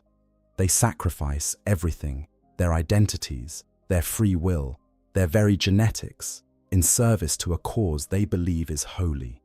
And in the end, they are nothing more than seasoning on the meal. The genostealer cults represent, in many ways, the most personal horror that the Tyranids inflict upon the galaxy. The hive fleets are terrifying in their scale, but they are impersonal, a natural disaster wearing the face of an alien predator. The genostealer cults are intimate. They take individuals, corrupt families, subvert communities, and twist love and faith and devotion into weapons of self-destruction. They make the victims complicit in their own annihilation. And the worst part is that no one knows how many cults are already active. The Imperium is vast, its population measured in the trillions, and the Genestealer cults are expert at hiding. Every world with a significant human population is a potential host. Every hive city, every mining colony, every frontier settlement could be harboring a cult that has been growing for generations, waiting for the signal to rise. The spread of infestations has only accelerated since the opening of the Great Rift, the massive warp storm that split the galaxy in two during the closing years of the 41st Millennium. Countless refugee voidcraft fleeing the chaos and destruction caused by the rift have provided ideal transportation for Genestealers, carrying the alien infiltrators from infected worlds to clean ones with unwitting efficiency. Every refugee ship is a potential vector. Every desperate evacuation is a potential spread of infection. The galaxy is seeded. The seeds are growing. And when the hive fleets arrive in force, those seeds will bloom into a harvest of destruction that will make the previous tyrannic wars look like skirmishes. This is what the Tyranids found in the void, in a way.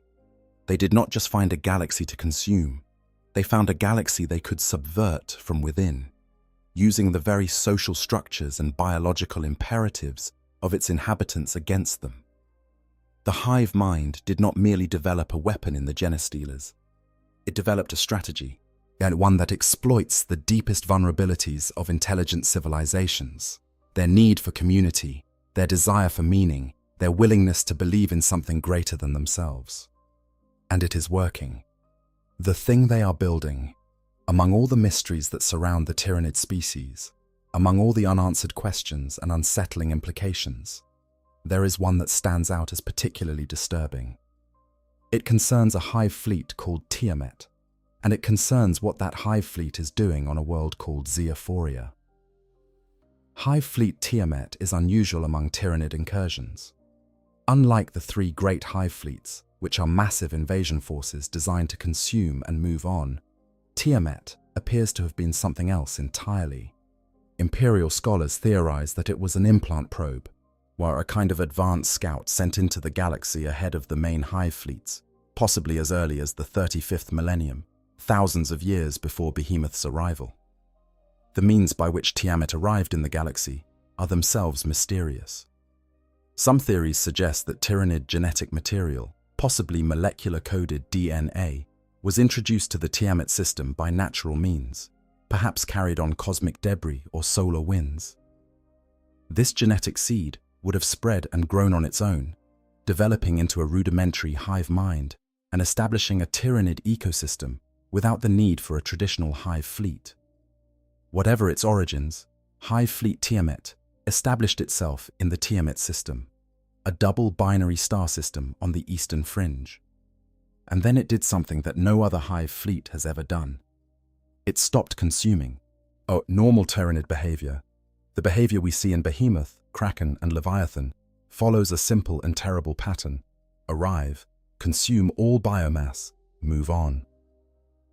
Worlds in the path of a hive fleet are stripped bare, their oceans drained, their atmospheres thinned, their biospheres annihilated. Nothing is left behind. Tiamat did not follow this pattern. It claimed the worlds of the Tiamat system, yes, but it did not strip them bare. Instead, it began to transform them. And on the largest planet in the system, the jungle world of Zeophoria, it began to build something. The first outsiders to discover what Tiamat was doing were Eldari Rangers from Craftworld Yandon, who stumbled upon the Tiamat system during a reconnaissance mission. What they found was alarming. Upon nearing Zeophoria, the Rangers discovered a continent-spanning organic construct, a conical superstructure formed of chitin and soft, encephalic flesh that thrummed with immense psychic energy. The thing was enormous, covering an area the size of a continent, and it was pulsing with a rhythmic energy that registered on every psychic sensor the Rangers possessed. The shadow in the warp was horrifically strong near the structure, so powerful that several of the Rangers went into convulsions, their minds sent into shock by the sheer force of Tiamat's psychic aura. The survivors fled the system, carrying news of their discovery back to their craft world. A Deathwatch kill team would later arrive on Xyophoria to investigate. They too encountered the massive organic structure, and when they approached it, the thing pulsed and sent out a wave of psychic energy that rolled across the entire planet. The kill team's librarian died instantly, his mind unable to withstand the force of the psychic blast. The Tyranids, alerted to the intruder's presence, closed in from all sides. Watch Sergeant Gunheim managed to send one final transmission to their orbiting Corvus Blackstar before the kill team was overwhelmed and killed. That transmission contained a warning about the nightmare they had uncovered. Since then, the Imperium has declared Xyophoria quarantine extremis and abandoned the system entirely. The Tyranids of Hive Fleet Tiamat defend their creation with a ferocity that surpasses anything seen in other Hive fleets. Every expedition sent to investigate has been destroyed. Every probe has been detected and eliminated. As Tiamat will not allow anyone near its creation, and the construction continues. Sightings of Tiamat's bioships have become increasingly common in recent years, as the Hive Fleet sends out tendrils to gather fresh biomass with which to continue building. Tiamat has even begun creating genestealer cults on nearby Imperial worlds, but with a twist. Instead of preparing these worlds for consumption, the cults are designed to send pilgrims to Xyophoria, contributing their own biomass to the growing structure. Those who have touched the corrupted earth of Xyophoria with their bare flesh are instantly brought in thrall to the hive mind and convinced to return to space as missionaries, carrying the creed of Tiamat to as many Imperial worlds as possible. Dozens of interstellar pilgrimages have sought out Xyophoria, and each one adds to the structure's power. What purpose does this structure serve? The Ordo Xenos has theorized that it may be a powerful psychic beacon, designed to guide yet more Tyranid hive fleets into the galaxy from the intergalactic void. If this theory is correct, then Tiamat is building a permanent version of the signal that first drew the Tyranids to the Milky Way, a pharos of its own, made not of Necron technology, but of living, breathing Tyranid flesh. The implications are staggering. If the structure on Xyophoria is completed and activated at full power, it could serve as a permanent lure for every Tyranid hive fleet still drifting through the intergalactic void. Every tendril, every splinter fleet, every dormant swarm that the hive mind has scattered across the darkness between galaxies would receive the signal and begin moving toward the Milky Way. The existing hive fleets would be reinforced 1,000-fold. The galaxy would not face individual invasions, but a convergence, a massing of Tyranid forces so vast that it would make Leviathan look like a scouting party. Only Inquisitor Cryptman and the Deathwatch of Watch Fortress Haltmote seem to grasp the urgency of this threat. They have discussed plans to destroy the structure, but the other demands facing the Imperium are so dire, the other threats so immediate, that their warnings have been given little credence by the wider Inquisition. Meanwhile, on Xyophoria, the structure grows. Day by day, tendril by tendril, it reaches higher and pulses louder. And somewhere in the void, or somewhere in the vast darkness between galaxies, something is listening. Evolution in the dark. We have talked about the Tyranids' journey through the void, about the signal that drew them, about the encounters that shaped the galaxy's response to their arrival. But there is one more aspect of their time in the intergalactic dark that deserves our attention, and it may be the most unsettling of all. The void changed them. The Tyranids are, above all else, an adaptive species.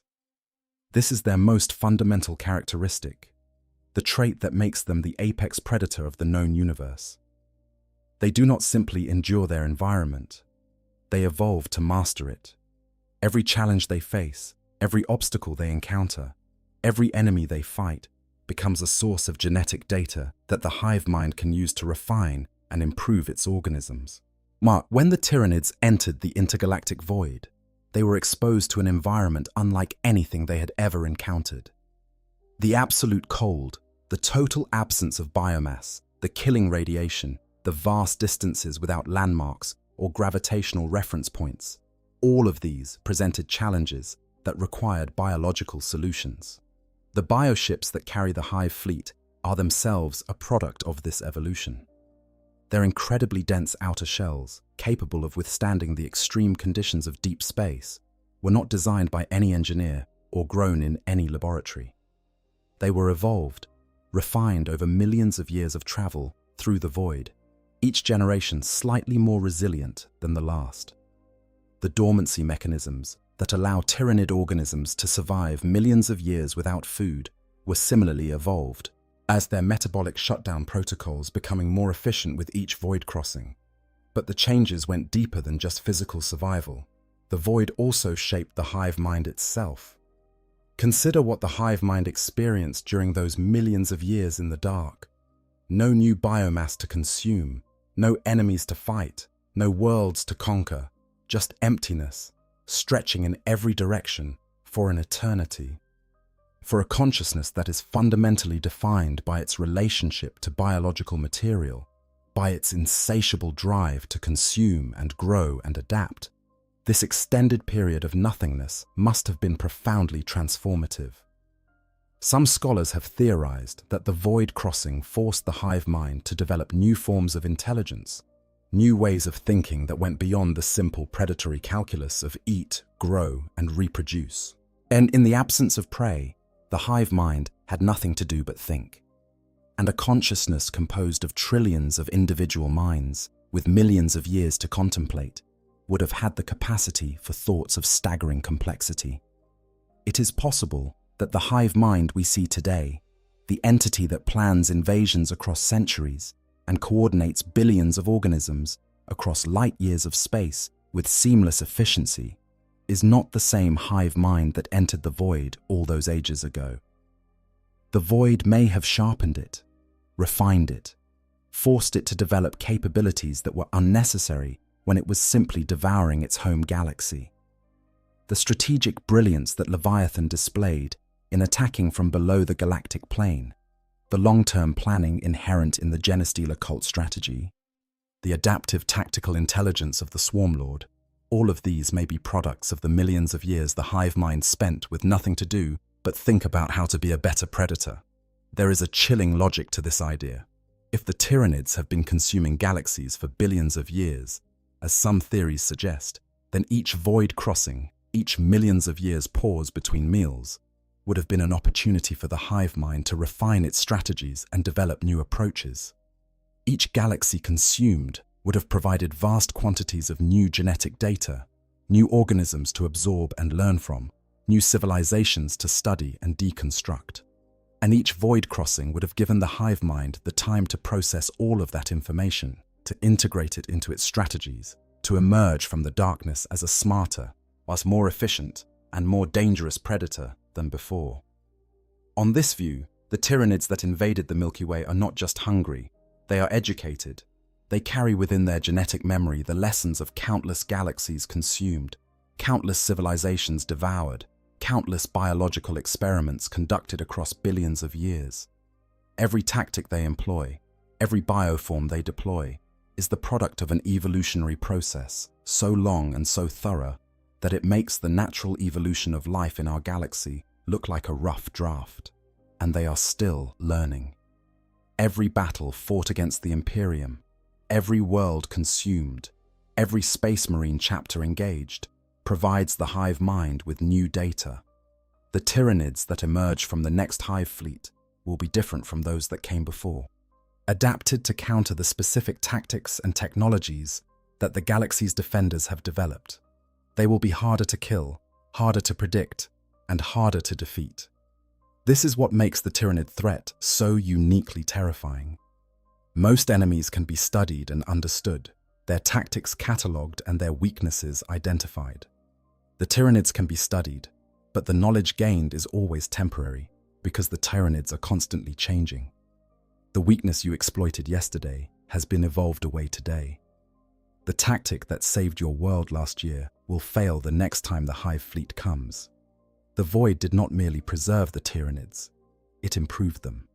It gave them the time and the silence they needed to become the most dangerous predator the galaxy has ever known. The And the truly frightening thing is that the Tyranids have spent far more time in the void than they have in any galaxy. Their journey between galaxies may last millions of years, while a galactic consumption might take only thousands or tens of thousands. This means that the majority of the Tyranid species' existence has been spent in transit, in the dark, in the cold, thinking. They have had more time to plan than most species have existed. The endless hunger approaches. We have journeyed far together tonight, through the void between galaxies and across the battlefields of the Milky Way. We have traced the Tyranid invasion from its origins in the intergalactic dark to the devastating Tyrannic wars that have reshaped the galaxy. We have explored the mysteries of the Pharaoh's signal, the horror of the shadow in the warp, the tragedy of the Genestealer cults, and the disturbing implications of Hive Fleet Tiamat's organic construction project. Now let us consider what all of this means for the future of the galaxy. The strategic situation facing the Milky Way's civilizations is, by any rational assessment, grim. The three great Hive fleets, Behemoth, Kraken, and Leviathan, were tendrils, probes, advanced scouts sent ahead of the main body to test the galaxy's defenses and sample its biomass. The true bulk of the Tyranid swarm is still in the void, still approaching, and its scale defies comprehension. The Tyranids that have invaded so far have already consumed hundreds of worlds, killed trillions of beings, and forced the Imperium to commit resources on a scale that is barely sustainable. The Ultramarines, one of the most powerful Space Marine chapters in the Imperium, were nearly destroyed at Macragge. The Blood Angels and their entire brotherhood of successor chapters were brought to the brink at Baal. The Eldari craft world of Ayandan lost 4/5 of its population to Hive Fleet Kraken. The Orc Empire of Octarius was devastated by the Tyranids' intrusion, and these were just the vanguard elements. When the full swarm arrives, assuming it arrives as a single coordinated mass, rather than in the dispersed tendrils that have characterized the invasion so far, the scale of the assault will be unlike anything the galaxy has ever witnessed. The combined biomass of the Tyranid species is estimated to exceed the combined biomass of every living thing in the Milky Way. The number of individual organisms in the swarm is beyond counting, literally beyond the ability of any computational system to enumerate. The Imperium's own strategic assessments have concluded that current force levels are woefully inadequate to meet this threat.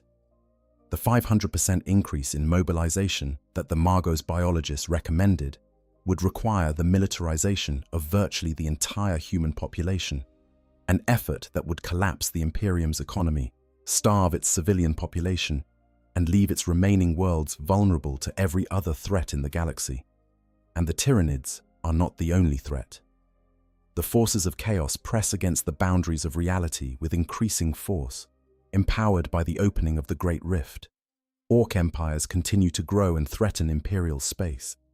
The Necrons are awakening in ever greater numbers, pursuing agendas that are often hostile to human interests.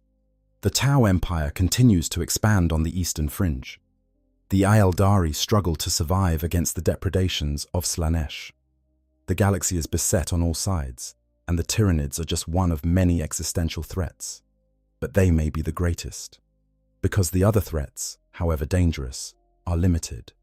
The forces of chaos are powerful but chaotic, prone to infighting and self-sabotage. The Orcs are ferocious but disorganized, their empires rising and falling in cycles of violence and collapse. The Necrons are formidable but relatively few in number, their tomb worlds scattered and their dynasties fractured. The Tau are ambitious but small, their empire a tiny speck in the vast expanse of the galaxy. The Tyranids have none of these limitations. They do not fight among themselves. They do not collapse or fracture. They do not tire or lose morale. They do not make political mistakes or suffer from internal dissent. They have a single, unified will that directs their every action with perfect efficiency. And they are functionally infinite, capable of consuming biomass and converting it into new organisms at a rate that outstrips any possible defense. The galaxy has faced existential threats before. The Horus heresy nearly destroyed the Imperium from within. The war in heaven between the Necrons and the Old Ones reshaped the galaxy 60 million years ago. The fall of the Aeldari tore a hole in reality and created the Eye of Terror. But in each of these cases, the threat was internal, arising from within the galaxy and limited by the galaxy's own resources and boundaries. Yeah, the Tyranids come from outside. They bring their own resources, and they will not stop until every last scrap of biomass in the galaxy has been consumed. There is perhaps a thin thread of hope in the galaxy's response to the Tyranid threat. The existence of a common enemy has, on rare occasions, brought the galaxy's fractious civilizations together in ways that would otherwise be unthinkable. The Silent King's alliance with the Blood Angels at Gehenna, Cryptman's desperate manipulation of the Octarius War, the intervention of Cornate demons at Baal, even the reluctant cooperation between the Aeldari and the Imperium during the defense of Iyanden, all of these suggest that when the Tyranid threat is present and immediate, even the most bitter enemies can find common cause. Right? Whether this fragile cooperation can be scaled up to meet the full Tyranid swarm remains to be seen. The galaxy's civilizations have spent most of their existence fighting each other, and the habits of millennia are not easily broken. But the alternative, facing the Tyranids alone, divided, with each faction fighting for itself, while the swarm devours them one by one, is not a path that leads to survival. The Tyranids found many things in the void. They found the Milky Way, rich with life and ripe for harvesting. They found the Pharos signal, a beacon that gave them direction and purpose after millions of years of dormancy.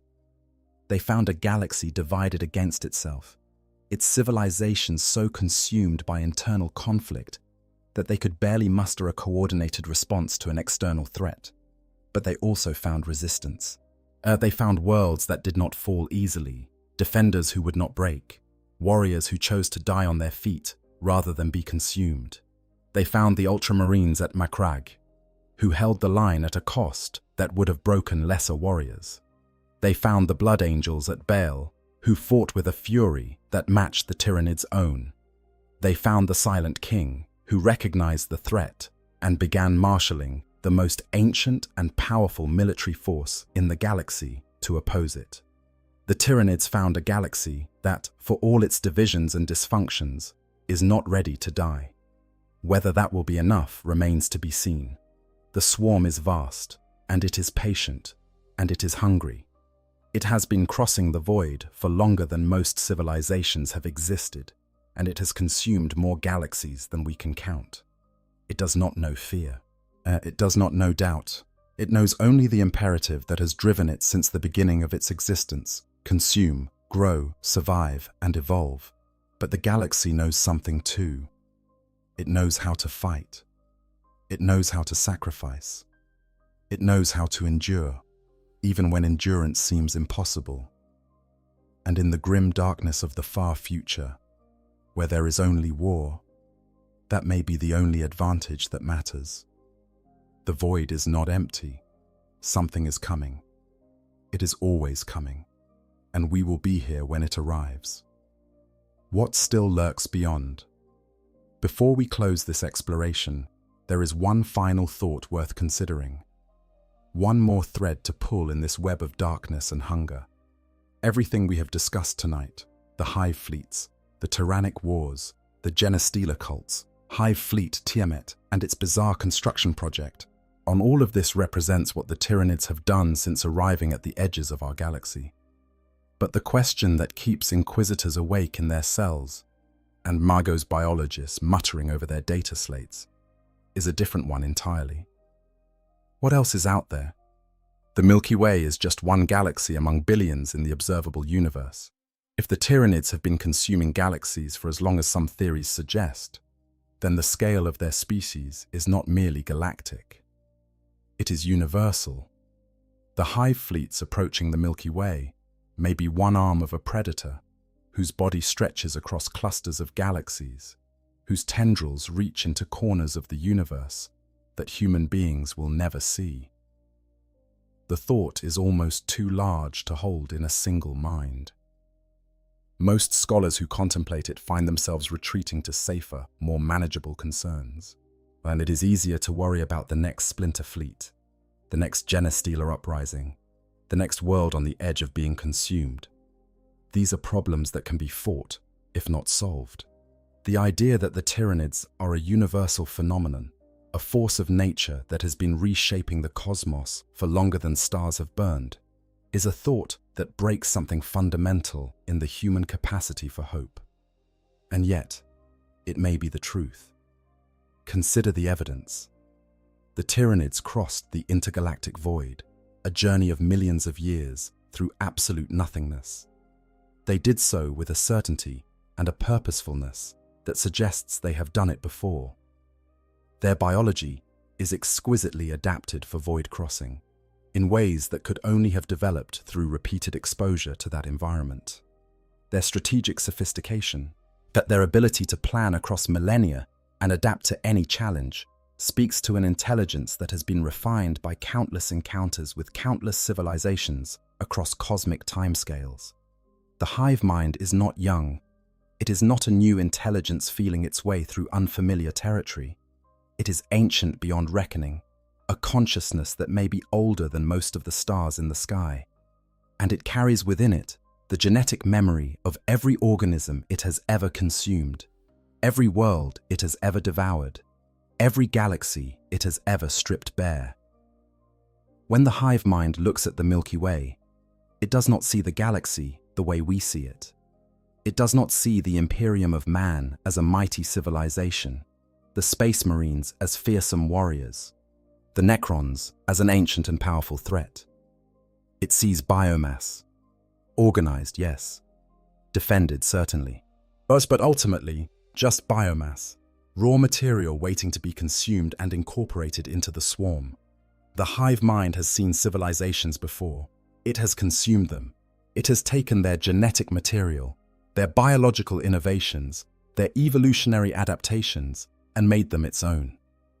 The greatest achievements of 1 billion extinct species live on in the Tyranid genome, repurposed as weapons and tools in the hive mind's endless campaign of consumption. Somewhere in the Tyranid genome, there may be traces of civilizations that built wonders that would put the Imperium to shame. Species that mastered technologies humanity has not dreamed of. Worlds that burned with a beauty the galaxy will never see again. All consumed, all absorbed, all reduced to raw material in the hive mind's eternal project of optimization and growth. This is what the void delivers to the galaxies it touches. Not just hunger, but loss. The irrecoverable loss of everything a galaxy's civilizations have built, thought, created, and loved. The Tyranids do not just kill worlds, they erase them. They take everything that makes a civilization unique, everything that gives it meaning and beauty and purpose, and they convert it into more Tyranids. In the end, there is only the swarm, only the hunger, only the silence that follows when the last screams have been swallowed by the dark. The void is not empty. It never was. Something found us out here, on the edge of the galaxy, clinging to our worlds and our wars and our fragile hopes. Something older than our oldest myths, more patient than our deepest sleep, hungrier than our darkest nightmares. And it is not finished with us yet. The story of the Tyranids in the void is not a story with an ending. It is a story that is still being written, in blood and chitin and the slowly dimming light of consumed stars. Every day, the hive fleets push deeper into the galaxy. Every day, new worlds fall silent under the shadow in the warp. Every day, the defenders of the Milky Way fight and die in battles that will never be recorded, holding the line against an enemy that does not tire, does not falter, and does not stop. But they fight. That is the thing worth remembering. When the darkness seems absolute and the odds seem impossible, they fight. Not because victory is certain, not because defeat can be permanently averted, but because fighting is what living things do when something threatens to devour everything they love. The Tyranids found a galaxy in the void. But the galaxy found something in itself, in the face of this terrible threat. It found the will to resist, the courage to stand, the stubborn, irrational, deeply human refusal to go quietly into the belly of the beast.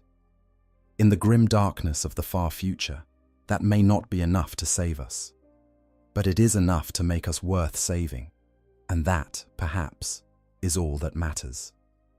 The children of the cult. We spoke earlier about the Genestealer cults and their 5-generation cycle of infiltration. But there is a deeply personal dimension to this process that deserves closer examination, because it reveals the Tyranid threat at its most insidious and most psychologically devastating.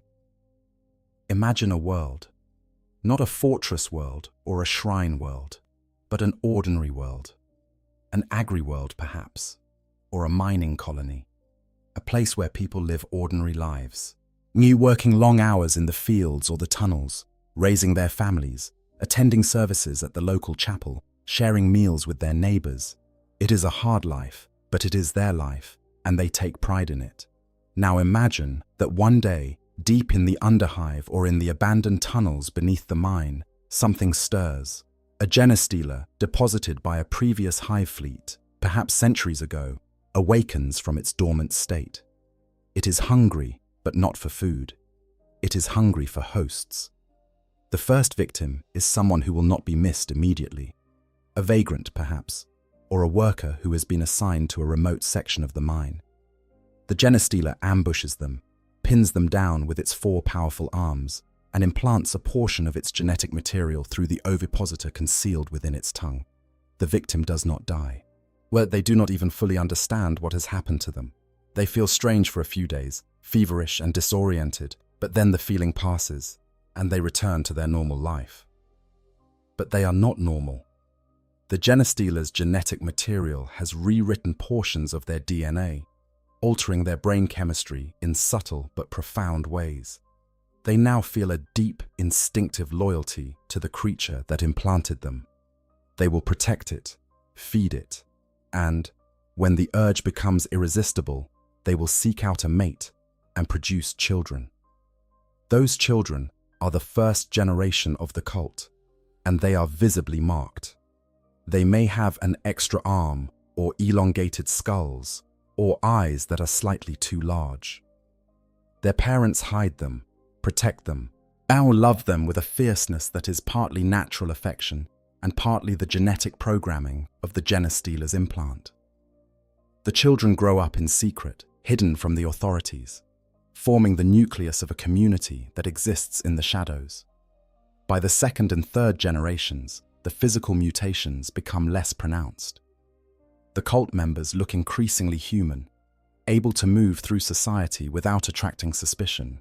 They enter professions, form relationships, build lives that appear entirely ordinary from the outside. Some become soldiers, others become administrators, a few become priests, and all of them, without exception, feel the pull, the deep, ancestral loyalty to the patriarch, the original Genestealer who started the cycle.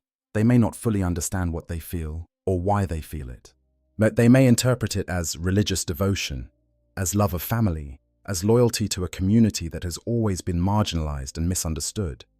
But it is there, woven into the very fabric of their being, a compulsion that cannot be resisted because it is not experienced as compulsion at all. It feels natural. It feels right. By the 4th generation, the cult is fully integrated into the planet's society. Its members hold positions of influence and authority. They have established networks of support and communication that span the entire world. They have accumulated weapons, supplies, and intelligence that will be used when the time comes. And they believe. That is perhaps the cruelest part of all. The cult members genuinely believe in what they are doing. They believe that they are the chosen people, or the vanguard of a divine revelation that will transform their world and lift them to glory. They call the approaching hive fleet the Star Children, or the Great Saviors, or the Angels of the Void.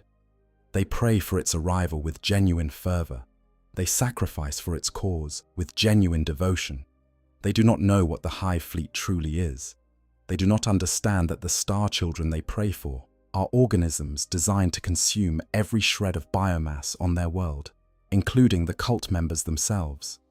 They do not comprehend that their devotion is not faith, but programming, that their prayers are not heard by a benevolent deity, but by a vast alien consciousness that views them as nothing more than tools to be used and discarded. When the hive fleet arrives, the cult rises up in what they believe is their moment of triumph. They seize control of government buildings, military installations, communication hubs. They fight with the passion of true believers, convinced that they are participating in a sacred event that will transform their world. And then the spores begin to fall. And the true nature of the Star Children is revealed. The cult's reaction to this revelation varies. Some fight on, their programming so deep that they cannot process what they are seeing. Others freeze, their minds shattering under the weight of comprehension. A few, the strongest and the most clear-headed, turn their weapons on themselves, choosing death over the knowledge that everything they believed was a lie. But most simply die. They die in the streets they fought to control, killed by the same organisms they welcomed as saviors. Their bodies are consumed along with everyone else's, broken down into component molecules, pumped up the capillary towers, and absorbed into the bioships overhead. In the end, there is no distinction between the faithful and the faithless. The cult and the civilians they betrayed are all reduced to the same raw material, fed into the same biological machinery, used to build the same organisms that will attack the next world. This is the Genestealer cult's ultimate tragedy. Not that they are destroyed, but that their destruction is meaningless. The love they felt for each other, the faith they placed in their cause, the sacrifices they made for their community, all of it was nothing more than a biological imperative implanted by an alien parasite.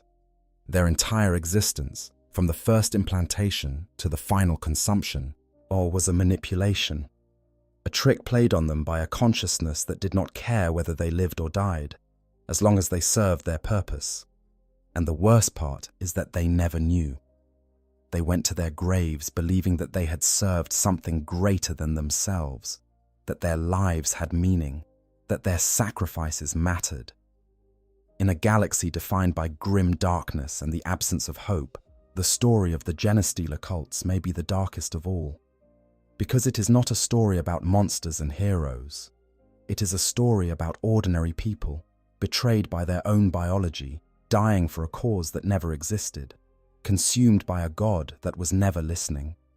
It is a story about what happens when something from the void touches a human heart. And it is a story that is being repeated, right now, on hundreds of worlds across the galaxy, and on worlds where ordinary people are going about their ordinary lives, unaware that beneath their feet, in the darkness of the underhive or the depths of the mine, something is stirring. Something hungry, something patient, something that has all the time in the universe. The void does not hurry. The void does not forget. The void simply waits. And in the waiting, worlds fall silent. The demons did not fight to save the Blood Angels. They fought because the slaughter on Bel had drawn Khorne's attention, and the Blood God would not tolerate anyone else claiming so many skulls. But the effect was the same. The Tyranid assault was disrupted, its forces suddenly fighting on two fronts against an enemy that was, in its own terrible way, every bit as savage as the swarm itself. And then came the second miracle. From beyond the Great Rift, as an indomitous crusade fleet dropped out of the warp above Bale. At its head was a figure that the Blood Angels had never expected to see, Robut Guilliman, Primarch of the Ultramarines, resurrected from 10,000 years of near-death stasis and leading a massive force of Primaris Space Marines. These new warriors, larger and more powerful than their predecessors, reinforced by the arcane science of Archmagos Belisarius Cawl, fell upon the Tyranid swarm with fresh weapons and undiminished determination. The combined might of the Blood Angels, the Sanguinary Brotherhood, the Cornate Demons, and Guilliman's Crusade fleet proved to be more than the Tyranid tendril could withstand. The bioships in orbit were destroyed or driven off. The ground forces, cut off from the hive mind's direction, were systematically hunted down and exterminated. Baal was saved, though the cost had been staggering. The Blood Angels had lost more warriors in the defense of Baal than in any other battle in their history. Several of their successor chapters were so badly depleted that they would take decades to recover.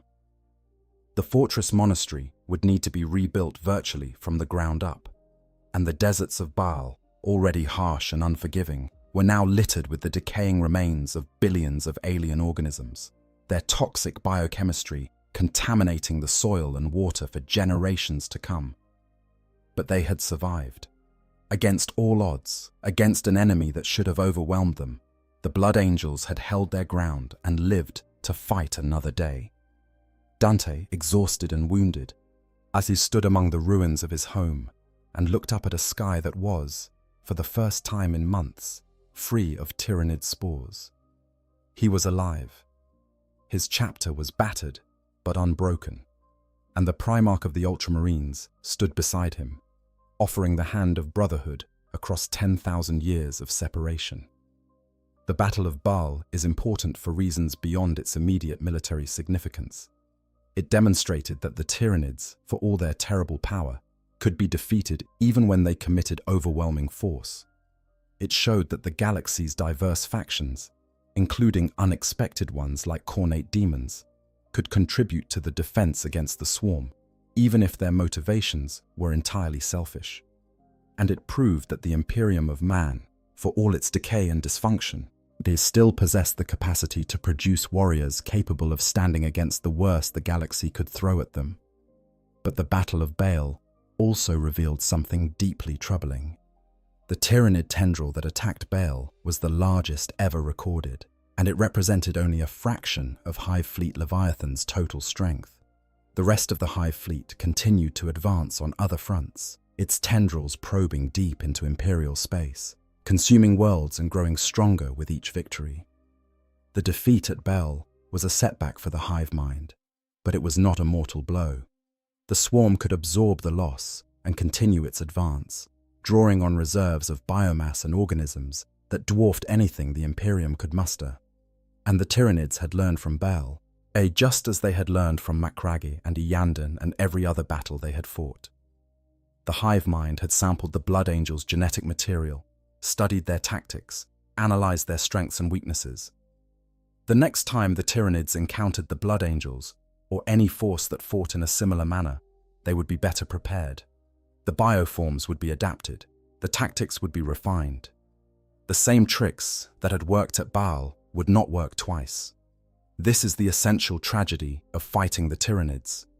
Every victory against them is temporary. Every lesson they learn from defeat makes them more dangerous. The more you fight them, the better they get at fighting you. It is a war of diminishing returns for the defenders and ever-increasing advantages for the attacker. And the attacker has time, so much time, as more time than any civilization in the galaxy can comprehend. The hive mind awakened. Let us take a moment to sit with the nature of the hive mind itself, because understanding this entity, or attempting to understand it, is essential to grasping what the Tyranids truly represent. The hive mind is not a brain. It is not a computer. It is not a god, though some have been tempted to describe it in those terms. The hive mind is a gestalt consciousness, a psychic entity composed of the combined mental energy of every Tyranid organism in existence. Every gaunt, every warrior, every hive ship, every spore drifting through the atmosphere of a consumed world contributes to this consciousness. None of them controls it. None of them is more important than any other. The hive mind is greater than the sum of its parts, as a consciousness that emerges from the interaction of trillions of individual minds, but that transcends any individual mind. This makes the hive mind fundamentally different from any other intelligence in the galaxy. A human general makes decisions based on the information available to them, which is always incomplete and often inaccurate. The hive mind makes decisions based on information gathered simultaneously from billions of sources, processed in real time with a comprehensiveness that no organic or artificial intelligence can match. A human general must communicate orders to subordinates, who then interpret and execute those orders with varying degrees of skill and fidelity. The hive mind does not issue orders, it simply wills, and its will is executed instantly and perfectly by every organism in the swarm. There is no lag time, no miscommunication, no interpretation error. When the hive mind decides that a particular unit should advance, that unit advances.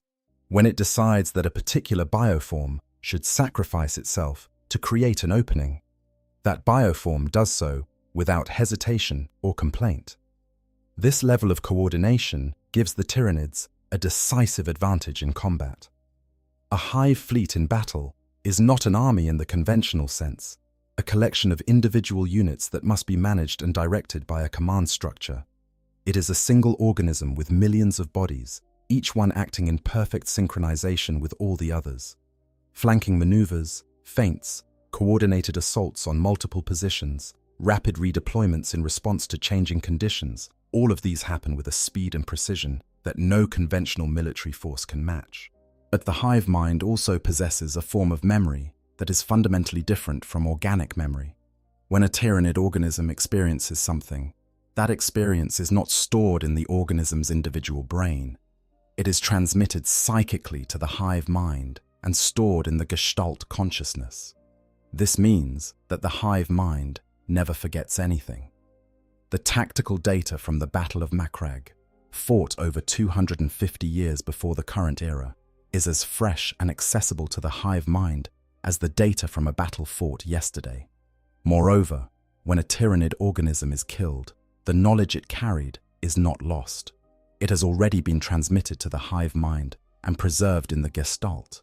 The organism can be regrown, its physical form recreated by the Norn Queens, and the knowledge reinstalled from the hive mind's memory.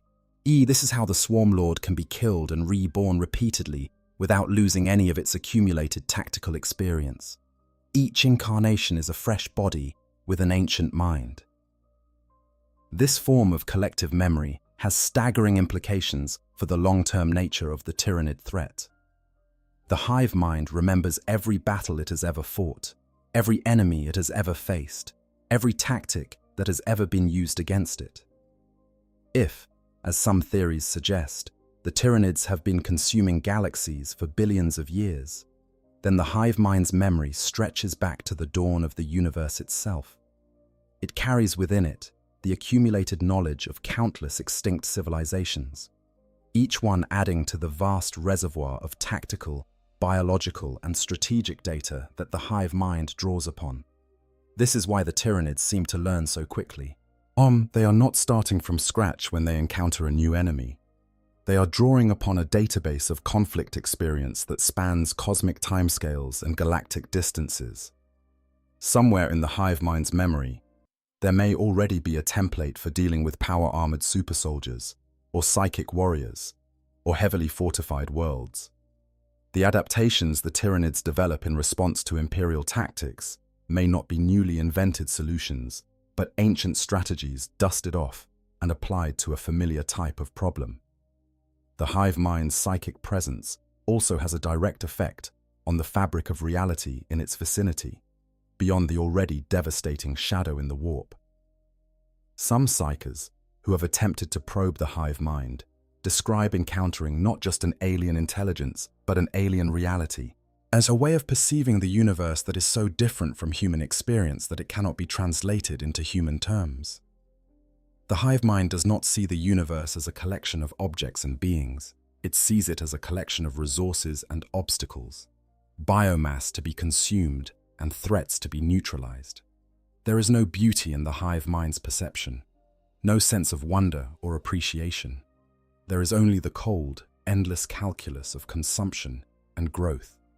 Chief Librarian Tigurius of the Ultramarines, the only known Imperial psyker to have made sustained contact with the hive mind and retained his sanity, has described the experience as standing on the edge of an ocean so vast that it has no far shore. The water is not water, but thought, alien and churning and impossibly deep. And beneath the surface, something enormous is moving, as something so large that its shadow darkens the water for leagues in every direction. Tygurius has provided the Imperium with some of its most valuable intelligence about Tyranid movements and intentions, but even he admits that what he perceives is only a fragment of the hive mind's total consciousness. He is seeing the edge of the ocean, the shallowest portion of a consciousness that extends down into depths he cannot fathom, and that consciousness is growing. With every world consumed, with every billion organisms added to the swarm, the hive mind becomes larger, more complex, more powerful. Its psychic presence in the warp intensifies. Its ability to process information and coordinate its forces improves. Its capacity for strategic thinking expands. There may come a point, if the Tyranids continue their advance unchecked, when the hive mind becomes so vast and so powerful that it represents a psychic force comparable to the chaos gods themselves. What happens when a consciousness composed of trillions upon trillions of minds, fed by the biomass of hundreds of consumed worlds, reaches a critical mass of psychic energy? Does the warp itself begin to reflect its presence? Do new phenomena emerge, psychic effects that no one has ever seen before?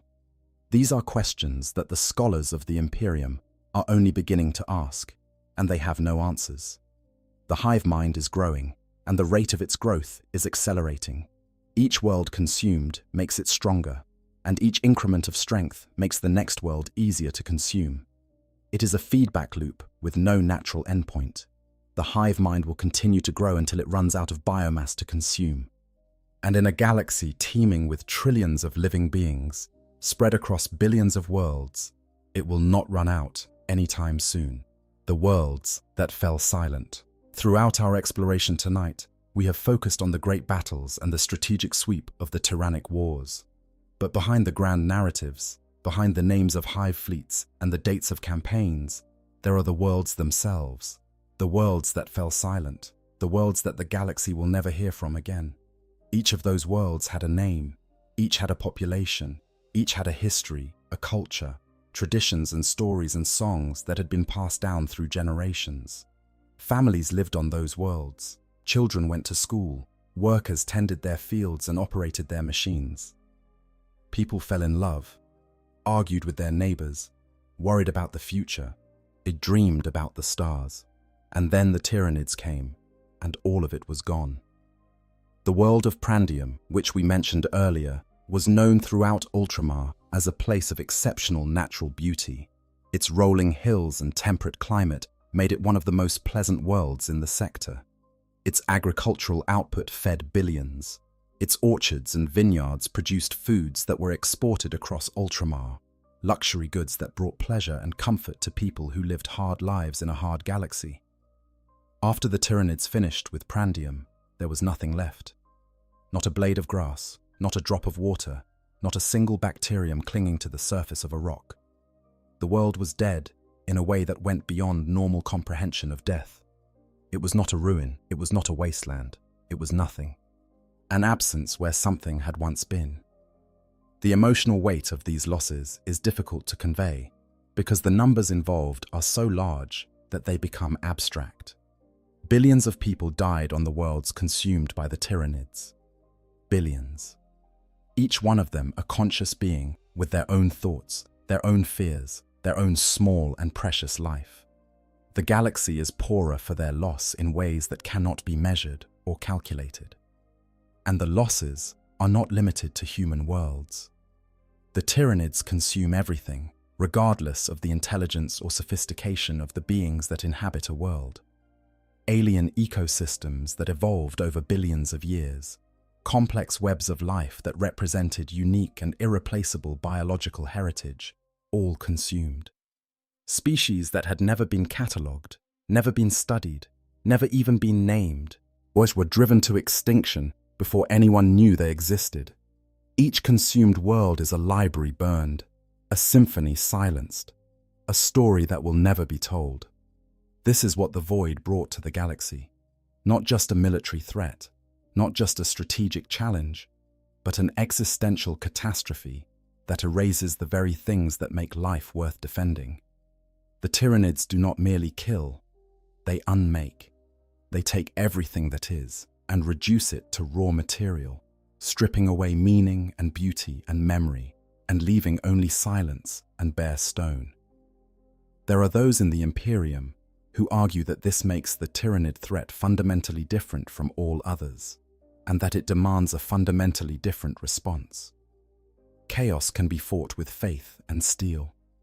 The Orcs can be outmaneuvered or contained. The Necrons can be negotiated with, well, at least in theory. But the Tyranids cannot be bargained with, cannot be appeased, cannot be deterred. They are a force of nature wearing the mask of an alien species, and the only response to a force of nature is to survive it. The question is whether the galaxy can survive what is coming. The hive fleets that have arrived so far have consumed hundreds of worlds and killed trillions of beings, and they represent only the vanguard of the true Tyranid swarm. When the full force of the species arrives, when the tendrils become a wave and the wave becomes a flood, the galaxy will face a test unlike anything in its long and violent history. Whether it passes that test remains to be seen. But the worlds that have already fallen, the worlds that will never speak again, serve as a warning and a monument. They remind us of what is at stake and of the terrible cost of failure. Hive Fleet Kronos and the war against chaos. There is one more hive fleet that deserves mention in our discussion of what the Tyranids found in the Void, because it reveals a dimension of the Tyranid threat that is often overlooked. Hive Fleet Kronos is unique among Tyranid incursions because its primary targets are not Imperial worlds or alien civilizations. Its primary targets are the forces of chaos. Kronos first appeared in the wake of the Great Rift's opening, and its behavior immediately distinguished it from other hive fleets. Where Behemoth and Kraken and Leviathan focused their attention on biomass-rich worlds, Kronos actively sought out warp-tainted regions and chaos-corrupted forces. Its organisms were specialized for anti-psychic warfare, deploying the shadow in the warp with unusual intensity and targeting demonic entities and chaos-worshipping cultists with particular ferocity. The implication is remarkable. The hive mind, in its endless calculation, has identified chaos as a threat to its objectives and has spawned an entire hive fleet dedicated to neutralizing that threat. The Tyranids are not merely consuming the galaxy, they are managing it, ensuring that no other force disrupts their feeding before it is complete. Kronos represents a level of strategic thinking that goes beyond anything the Imperium initially attributed to the Tyranids. The hive mind is not just a predator, it is a planner, a manager, an intelligence that considers the entire galactic ecosystem and adjusts its approach accordingly. If chaos threatens to destroy the biomass that the Tyranids need, then chaos must be contained. If the warp threatens to corrupt worlds before the hive fleets can consume them, then the warp must be pushed back. This is frightening because it suggests that the hive mind thinks on a scale and with a sophistication that the galaxy's defenders have consistently underestimated. The Tyranids are not mindless. They are not acting on instinct alone. They are pursuing a coherent strategy, one that encompasses not just the consumption of individual worlds, but the management of an entire galaxy's resources. And they are winning. Kronos has proven devastatingly effective against chaos forces. The shadow in the warp, already a terrifying phenomenon, reaches extraordinary intensity in the presence of Kronos organisms. Demons find it difficult or impossible to manifest, as chaos psychers are driven mad or killed outright by the psychic pressure. Warp rifts are suppressed or sealed by the sheer force of the hive mind's anti-warp presence. For the Imperium, this creates an uncomfortable paradox. Kronos is fighting against one of the Imperium's greatest enemies. Every demon banished by Kronos is a demon that will not trouble the Imperium. Every chaos cult destroyed by Kronos is a cult that will not corrupt Imperial citizens. In a cynical calculus, Kronos might even be considered an ally of convenience. But Kronos is not fighting chaos for the Imperium's benefit. It is fighting chaos because chaos interferes with the Tyranids' feeding schedule. The moment chaos is no longer a threat to the Hive fleet's operations, Kronos will turn its attention to the Imperium with the same cold efficiency it brought to bear against the demons. The enemy of your enemy is not your friend, not when that enemy plans to eat you next. Whispers from the deep void. As our journey approaches its end, let us return one final time to the void itself. The intergalactic dark from which the Tyranids emerged and which still holds the vast majority of their species in its cold embrace. What else might be out there? The Tyranids are not the only things that dwell in the spaces between galaxies. The void, for all its emptiness, is not as barren as it first appears. Rogue stars, ejected from their home galaxies by gravitational interactions, drift through the intergalactic medium. Dark matter, invisible and mysterious, makes up the majority of the universe's mass, and its presence felt only through its gravitational effects. And somewhere out there, beyond the reach of even the most powerful telescopes, other galaxies spin in their own isolation, each one potentially harboring its own dramas, its own civilizations, its own predators. The silent king of the Necrons spent millions of years in the void, and while his primary documented discovery was the Tyranid hive fleets, it is unlikely that the Tyranids were the only thing he encountered during his long exile. The void is vast, and millions of years is a long time. What other secrets did Sarek discover in the darkness? What other threats might be approaching, hidden behind the Tyranid swarm, or approaching from a different direction entirely? These questions may seem speculative, and they are. But they are the questions that keep the Ordo Xenos awake at night. The questions that haunt the dreams of those few individuals in the galaxy who are paid to think about the unthinkable. Because if the Tyranids left their home galaxy because they consumed everything in it, then there was once a galaxy, somewhere out there, that was as alive and as diverse as the Milky Way. A galaxy with its own civilizations, its own stories, its own songs. And the Tyranids ate all of it. If that can happen once, it can happen again, and again, and again. The Tyranids may have been doing this for longer than the Milky Way has existed, crossing from galaxy to galaxy, consuming each one in turn, and then launching themselves into the void once more, in search of the next meal. On this view, the universe itself is the Tyranids' hunting ground. If the galaxies are not isolated islands of life in an empty cosmos, they are courses in a meal that spans billions of years and billions of light years. The Tyranids are not invaders. They are a natural process, a recycling mechanism on a cosmic scale, breaking down the complex into the simple, the living into the dead, the something into the nothing. It is a bleak thought, but in the Warhammer 40,000 universe, bleakness is the background radiation against which all stories are told. And yet, for all its bleakness, there is something about the Tyranid threat that brings out the best in the galaxy's defenders. The knowledge that the enemy cannot be reasoned with, cannot be appeased, cannot be avoided, strips away all illusion and pretense and leaves only the essential question: will you fight or will you die? Every world that has stood against the Tyranids has answered that question.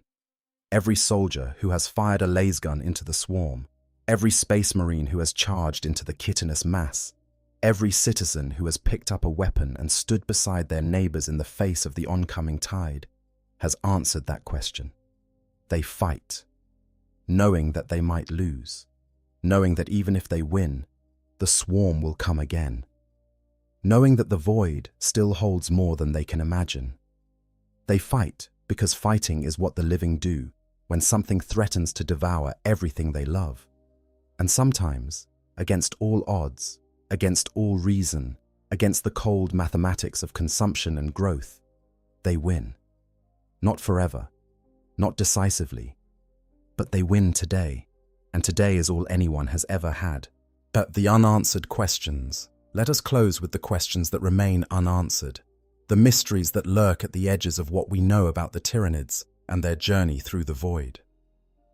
Where did they originate? No one knows.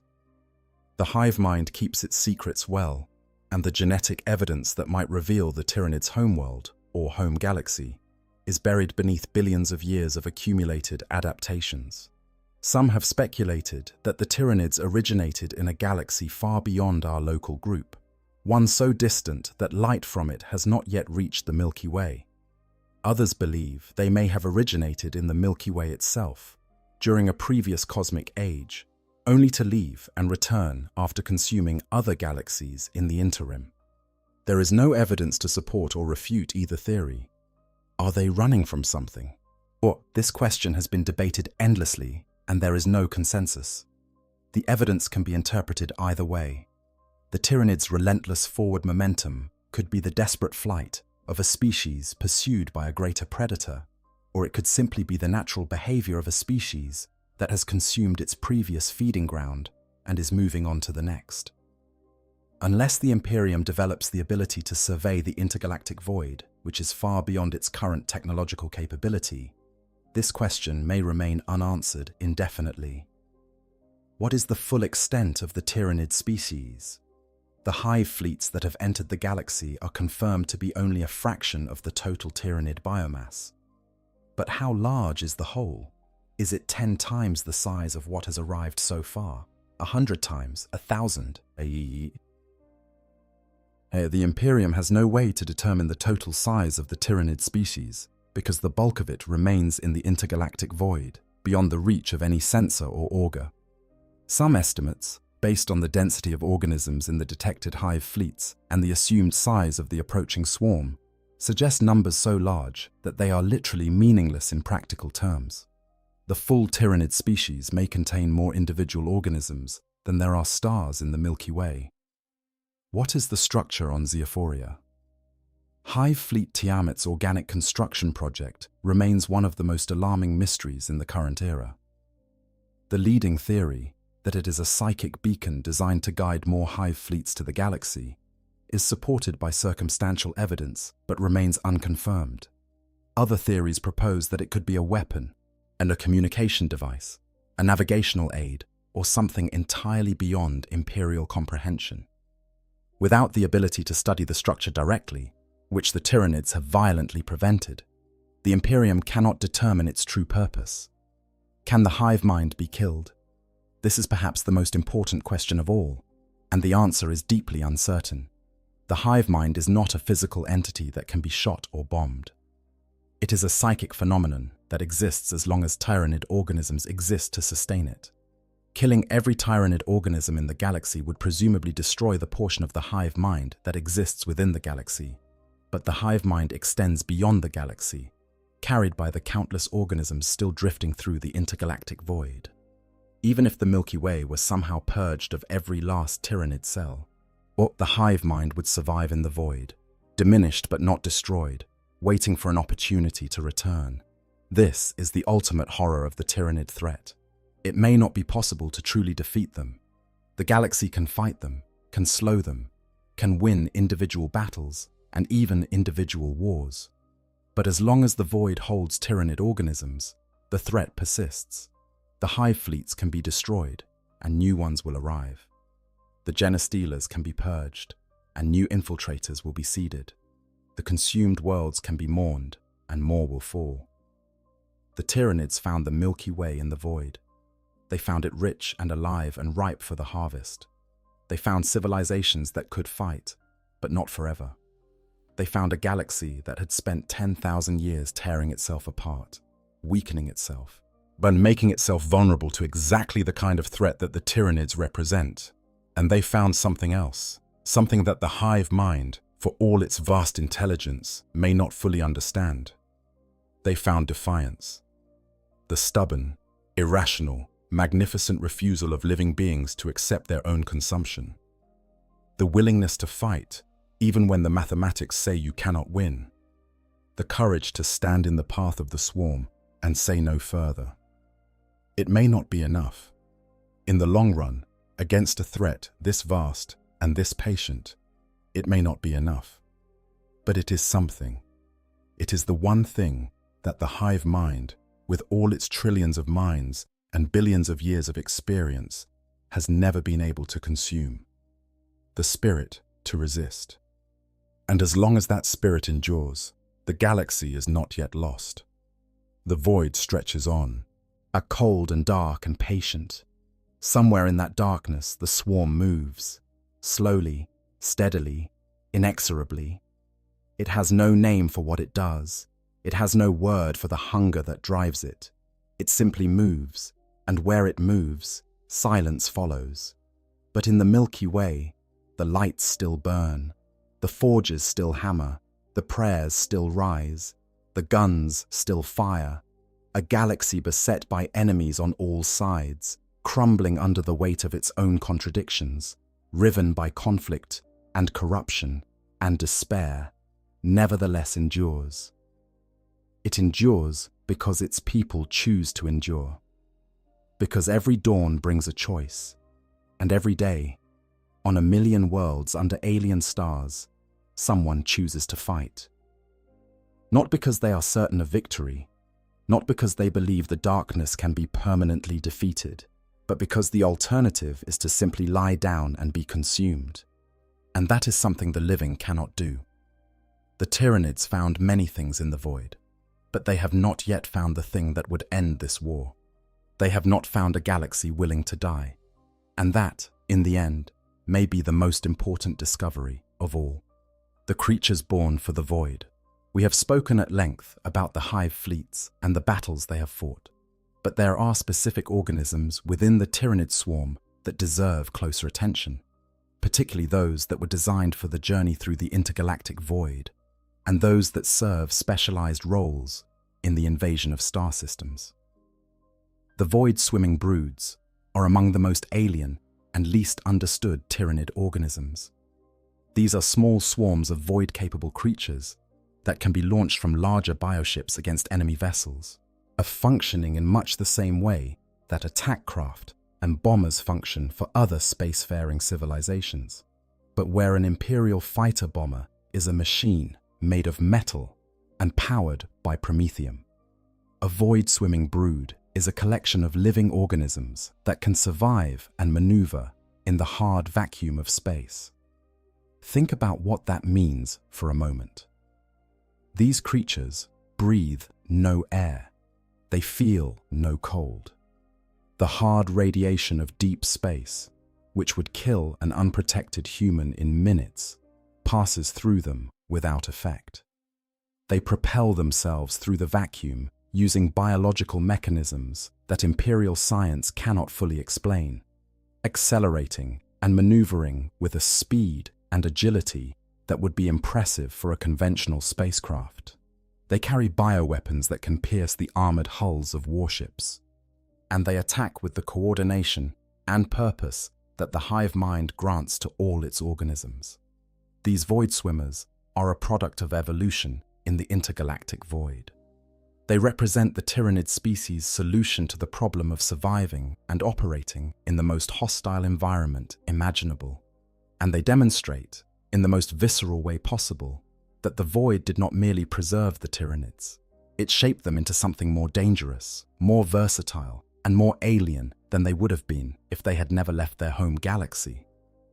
The Tyrannocyte is another organism worth examining. This is the primary delivery vehicle for Tyranid ground forces, a living drop pod that is launched from orbit and plunges through a planet's atmosphere at terminal velocity. The Tyrannocyte is a massive organic capsule, its outer shell hardened against the heat and friction of atmospheric re-entry, its interior filled with Tyranid organisms packed in biological suspension. When the Tyrannocyte impacts the ground, the shell ruptures and the organisms within are released to begin their assault. The impact of a Tyrannocyte is violent enough to shatter buildings and crater the earth. The shockwave alone can kill or incapacitate nearby defenders, and the organisms that pour from the ruptured shell are immediately combat-ready, their weapons charged and their senses alert, programmed by the hive mind to attack the nearest enemy without pause or hesitation. Now multiply that by thousands, tens of thousands. During a major planetary assault, the sky fills with Tyrannocytes, each one a biological bomb packed with alien warriors. Us, the defenders, look up and see not aircraft or missiles, but living things, falling from the sky like the seeds of some cosmic nightmare, each one carrying within it the destruction of everything they have built and everything they love. The lictor deserves special mention as well, because it represents the Tyranid approach to stealth and reconnaissance. Lictors are solitary predators deployed ahead of the main swarm to scout enemy positions, identify high-value targets, and assassinate key leaders. They are supremely adapted for this role, possessing chameleonic skin that allows them to blend seamlessly into any environment, and sensory organs so acute that they can track prey by taste alone, sampling the chemical residues left on surfaces by passing organisms. A lictor can infiltrate a fortified position without being detected by any known sensor or surveillance system. It can remain motionless for days, hidden in plain sight, waiting for the perfect moment to strike. When it attacks, it does so with a speed and lethality that is almost supernatural, its massive scything talons capable of bisecting a fully armored space marine in a single stroke. But the lictor is more than just an assassin. It is also a beacon. Once it has infiltrated a target area, the lictor broadcasts a psychic signal that guides the hive mind's attention to that location. The main swarm then knows exactly where to strike, exactly what defenses it will face, and exactly how to overcome them. The lictor is the hive mind's eye, embedded deep in enemy territory, providing real-time intelligence that allows the swarm to attack with devastating precision. These organisms, and the hundreds of others that make up the Tyranid order of battle, are all products of the hive mind's billion-year process of biological refinement. Each one represents a solution to a specific tactical problem, refined over countless encounters with countless enemies across cosmic timescales. The Tyranids do not have weapons factories or research laboratories. They have the hive mind's memory and the Norn Queen's genetic engineering capabilities, and these have proven more than sufficient to produce the most diverse and lethal arsenal in the known galaxy. The Octarius Nightmare. We touched briefly on the Octarius War earlier, but this conflict deserves a more thorough examination, because it reveals important truths about both the Tyranids and the broader strategic situation facing the galaxy. When Inquisitor Cryptman diverted a portion of Hive Fleet Leviathan into the Orc Empire of Octarius, he created what military theorists call a self-sustaining conflict, a war between two forces that grow stronger the more they fight. The Orcs, whose biology causes them to grow larger and more formidable in response to sustained combat, became increasingly powerful as the war dragged on. The Tyranids, whose genetic adaptability allowed them to evolve new bioforms in response to every challenge, became increasingly specialized and deadly. The Octarius War was a war without front lines, without negotiation, without mercy, and without end. It was pure, unrelenting violence on a scale that defied easy description. Entire worlds within the Octarius sector became battlegrounds where green-skinned warriors and chitin armored aliens fought each other in an eternal cycle of destruction and renewal. The Orcs, true to their nature, found the whole thing enormously entertaining. Their war cries echoed across the shattered landscapes of a dozen worlds, their crude but effective weapons spitting fire and fury at an enemy that gave as good as it got. The largest Orc war bosses grew to towering proportions, their bodies thickened with muscle, and their minds sharpened by the constant tactical challenge of fighting an enemy that adapted to every stratagem. The Tyranids, for their part, treated the Octarius War as a laboratory. Every Orc warrior they consumed provided genetic material that the hive mind could analyze and incorporate.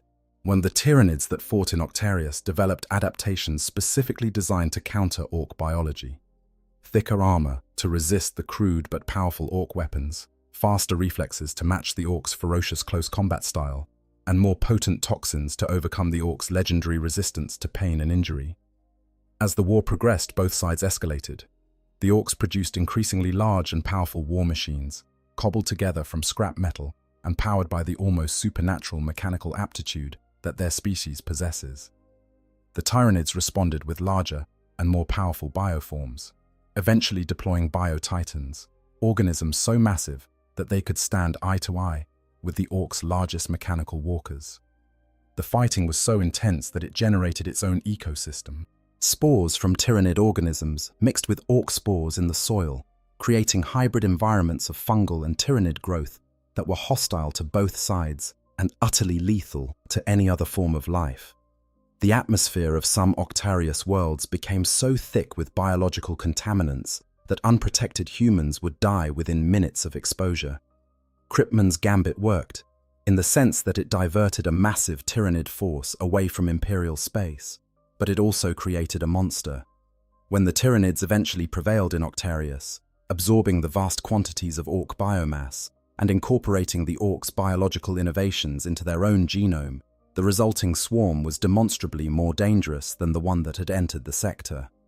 The Tyranids that emerged from Octarius were bigger, tougher, and more aggressive than their predecessors. They had been tempered by years of fighting against one of the galaxy's most ferocious warrior species, and they carried within their genetic code the lessons of that conflict. They were, in a very real sense, the product of a Darwinian crucible, forged by relentless combat into something harder and sharper than what had gone in. This is the fundamental problem with fighting the Tyranids through attrition. Every battle you fight against them, win or lose, provides them with genetic data. Every warrior they consume adds to their knowledge base. Every tactic you deploy is analyzed and countered. The Tyranids do not merely survive combat, they profit from it. The Octarius War also demonstrated something about the hive mind's willingness to accept short-term losses in pursuit of long-term gains.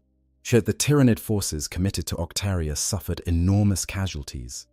Billions of organisms were destroyed in the fighting, but the hive mind did not withdraw, did not seek to minimize its losses, did not treat its organisms as irreplaceable assets. It simply continued to feed troops into the meat grinder, knowing that the genetic dividends would eventually justify the investment. This cold, mathematical approach to warfare is one of the most unsettling aspects of fighting the Tyranids. They do not value individual lives, because the concept of individual life has no meaning within the swarm. Every organism is expendable. Every death is acceptable, as long as it serves the hive mind's larger purpose. There is no attrition threshold beyond which the Tyranids will break. There is no casualty rate that will convince them to withdraw, but they will continue to fight until they achieve their objective, or until every last organism in the hive fleet has been destroyed. And even then, even if a hive fleet is utterly annihilated, the hive mind endures. The knowledge gained from the destroyed fleet is preserved in the Gestalt consciousness. The next hive fleet to arrive will benefit from the lessons of its predecessor's destruction. The Tyranids do not truly lose, they simply invest. The consumption cycle. In full, let us walk through the consumption of a world one more time, but this time in greater detail, because the specifics of the process reveal the horrifying thoroughness of the Tyranid approach. When a hive fleet identifies a target world, the first step is usually already complete. Genestealer cults, established years or decades in advance, have already mapped the planet's defenses, identified key military installations, and infiltrated the command structure. The hive mind knows what it is facing before the first bioship enters the system. The approach of the hive fleet triggers gravitational disturbances as the Narval ships manipulate the system's gravity to propel the fleet. These disturbances manifest as seemingly natural disasters on the target world: earthquakes, tidal waves, volcanic eruptions. The defenders, not yet aware of the approaching fleet, are occupied with disaster relief, their military assets diverted from defensive positions to rescue operations. Then the shadow in the warp falls. Astropathic communication ceases. Navigators go blind. The world is cut off, isolated, unable to call for help or receive reinforcements. This is the point of no return. Once the shadow falls, the planet's fate is all but sealed. The Genestealer cults rise. Simultaneously, across the entire planet, cultists emerge from hiding and attack. Military bases are sabotaged. Power grids are destroyed. Communication networks are disrupted. Government officials who are not themselves cultists are assassinated or abducted. The planetary defense force, already stretched thin by natural disasters, is suddenly fighting a civil war. And then, the spores begin to fall. The first wave of mycetic spores carries vanguard organisms, lictors, warriors, and other synapse creatures that establish psychic links with the hive mind and begin coordinating the ground assault. These organisms identify the strongest points of resistance and relay that information to the hive fleet in orbit. The second wave carries the main assault force. Thousands upon thousands of mycetic spores rain down, each one carrying a payload of combat organisms. The sky darkens with falling pods. The impacts shake the earth like artillery bombardments. From the ruptured spores pour floods of gaunts, warriors, and heavier bioforms, all of them immediately oriented toward the nearest enemy and attacking with single-minded ferocity. The fighting is intense, but its outcome is never truly in doubt. The defenders are outnumbered, outflanked, isolated, and fighting on multiple fronts simultaneously. Even the most determined resistance is eventually overwhelmed by the sheer weight of the swarm. Fortifications are breached by carnifexes. Armor columns are swarmed by hormagaunts. Command bunkers are infiltrated by lictors. And fighter squadrons are pulled from the sky by gargoyles and harpies. As the organized resistance collapses, the consumption phase begins. Capillary towers erupt from the ground near concentrations of biomass, growing at an accelerated rate fueled by the organic material already consumed. These towers connect the surface to the hive ships in orbit, creating a biological pipeline through which the planet's biomass is pumped upward. Ripper swarms, tiny but voracious organisms produced in staggering numbers, spread across the planet's surface, consuming every last scrap of organic matter. They eat the vegetation, the animals, the dead, the wounded, the buildings made of wood or other organic materials. They break down the soil itself, extracting the organic compounds within and leaving only sterile mineral behind. The oceans are drained of their biological content. Massive organisms, bred specifically for aquatic consumption, descend into the depths and begin processing the water, extracting every microorganism, every piece of organic detritus, every dissolved compound that the Tyranid biology can use. The water itself is partially consumed, broken down for its hydrogen and oxygen content. The atmosphere is thinned as biological gases are extracted. Oxygen, carbon dioxide, nitrogen, and trace organic compounds are all processed and absorbed. The planet's air becomes thin and toxic, unbreathable by any organism that the Tyranids do not specifically intend to survive. The process continues until there is nothing left to consume. The hive fleet then withdraws, its bioships gorged with harvested biomass. Its Norn queens, already using the new material to spawn fresh organisms and grow new bioships. The fleet is larger and stronger than it was before, enriched by the genetic material of every species it consumed on the target world. Behind it, the planet spins in silence. No wind blows across its surface, because there is not enough atmosphere to carry wind. No rain falls, because there is not enough water to form clouds. No sound breaks the silence, because there is nothing alive to make sound. The planet is dead, not just lifeless, but sterilized, stripped of everything that made it a world rather than a rock. This process has been repeated on hundreds of worlds across the Milky Way, and with each repetition, the hive fleet grows stronger, its organisms more refined, its strategies more sophisticated. The Tyranids are not just consuming the galaxy world by world. They are using each world to prepare for the next, building momentum like a snowball rolling downhill, growing larger and faster with every revolution. The mathematics of this process are simple and terrifying. Each world consumed provides the biomass to produce more Tyranids than were needed to consume it. The hive fleet ends each consumption cycle larger than it began. This means that the Tyranids grow exponentially. their numbers increasing at an accelerating rate with each new world consumed. In the short term, this growth can be contained by the efforts of the galaxy's defenders. Hive fleets can be engaged and destroyed, splinter fleets can be hunted down, genestealer cults can be purged, but in the long term, the exponential nature of Tyranid growth means that the defenders are fighting a losing battle. Unless the source of the Tyranid incursion, the vast swarm still drifting through the intergalactic void, can be somehow neutralized. The consumption of the galaxy is not a question of if, but when. This is the verdict that the void passes upon the Milky Way.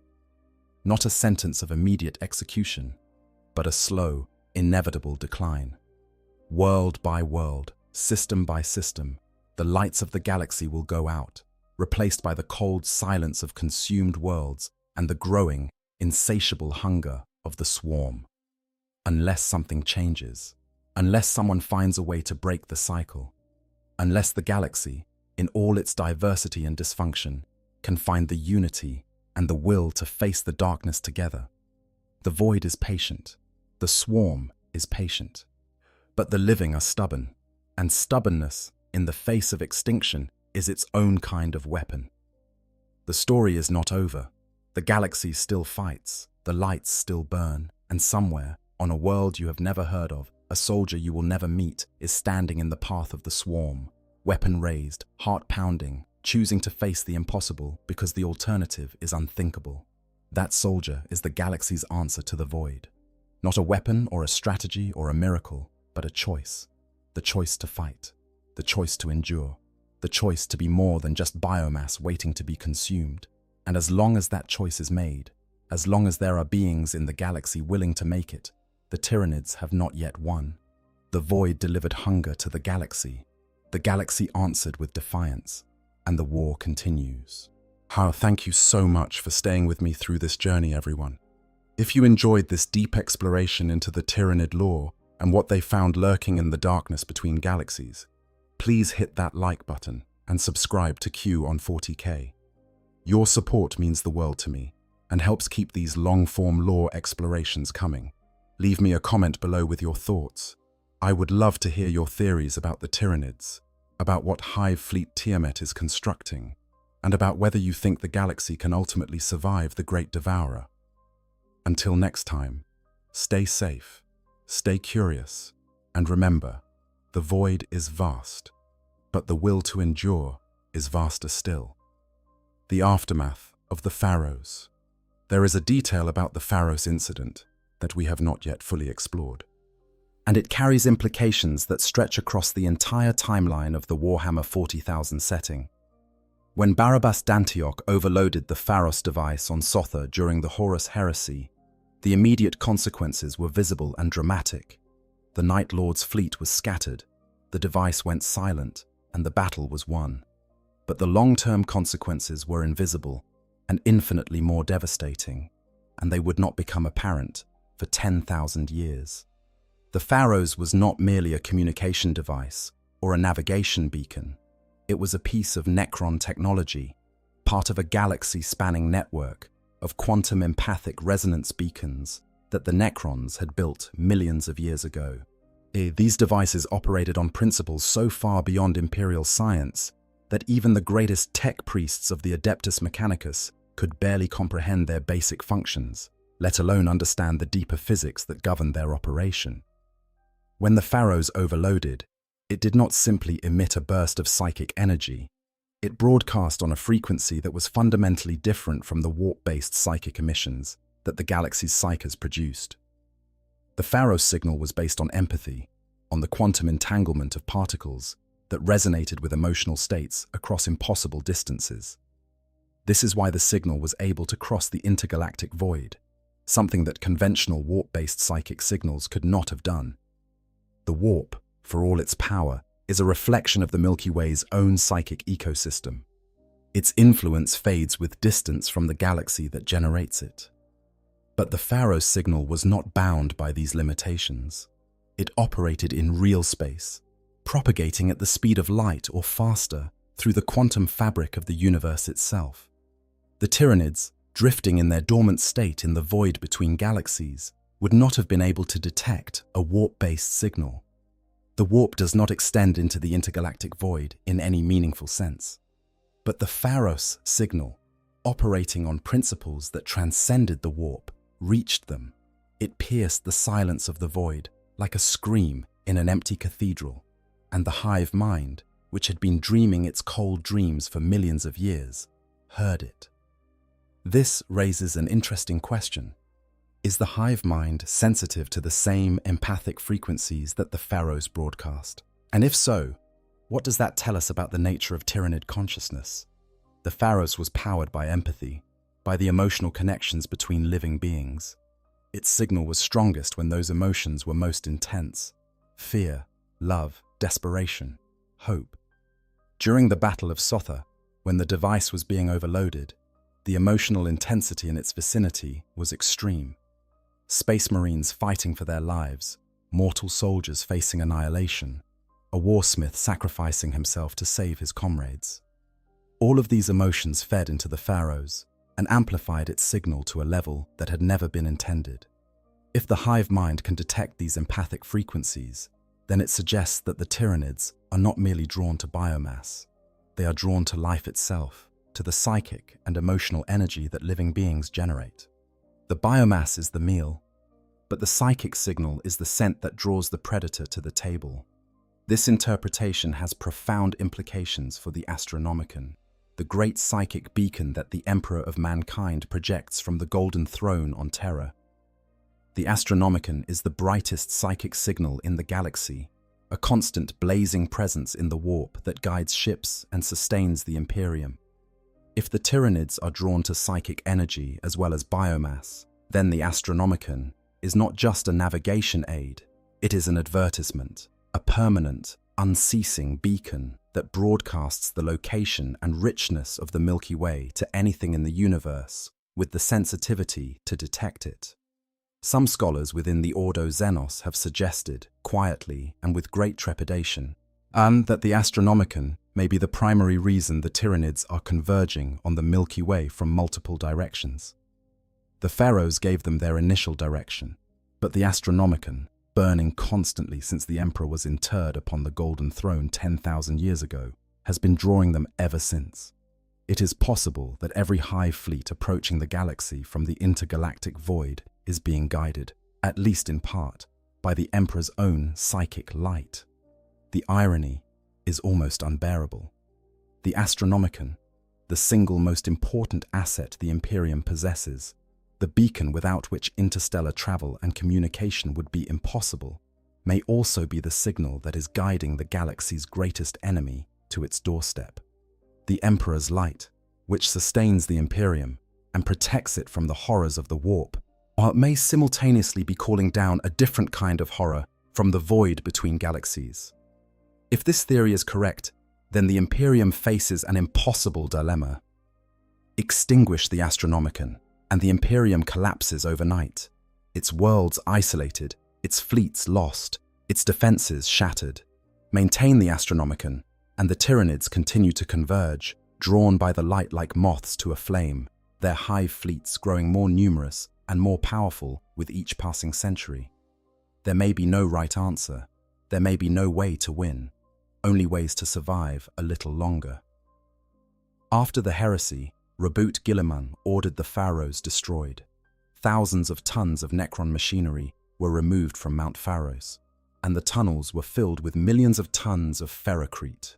The Primarch appointed a guardian to watch over the site, as a duty that eventually passed to the scythes of the Emperor chapter. But despite these efforts, the Necron technology of the pharaohs activated its self-repair functions, and over the millennia, the device quietly rebuilt itself beneath its concrete tomb. When the Great Rift tore the galaxy in two at the end of the 41st millennium, the reformed Pharos was reactivated by the cataclysmic psychic energies released by the rift's opening. Archmagos Dominus Belisarius Call, the greatest living tech priest in the Imperium, led an expedition to Sotha to study the reactivated Pharos, hoping to find a way to use its technology to close the Great Rift and defeat chaos. The results of Call's expedition are not fully known, but the implications are troubling. If the Pharaohs is active again, it may be broadcasting once more, sending another signal into the void, calling down another wave of Tyranid hive fleets upon a galaxy that is already struggling to survive the ones that have already arrived. The Pharaohs is both a monument to human ingenuity and a warning about the unintended consequences of wielding power you do not fully understand. The loyalists who overloaded it during the heresy were fighting for survival, making the best decision they could with the information available to them. They could not have known what their actions would set in motion, but the consequences of that decision have shaped the galaxy's future in ways that are still unfolding 10,000 years later. This is one of the great themes of the Warhammer 40,000 universe. The past is never truly past.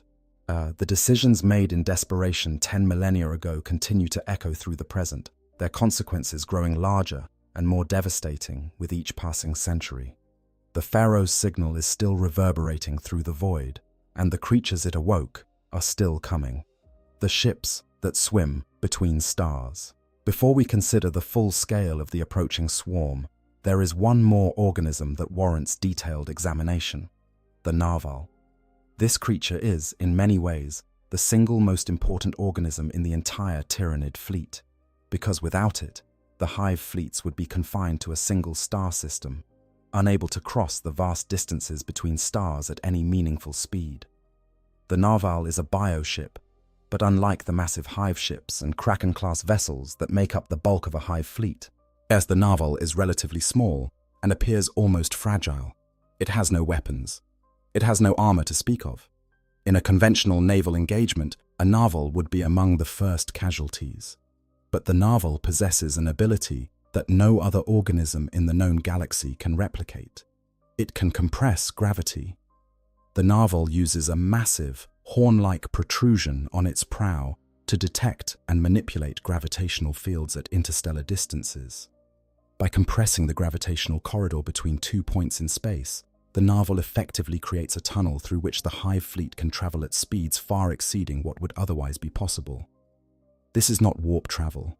The narval does not breach the barrier between real space and the Imperium. It operates entirely within the physical universe, bending the laws of physics through biological mechanisms that Imperial science cannot explain. The implications of this capability are profound. It means that the Tyranids are not dependent on the warp for interstellar travel.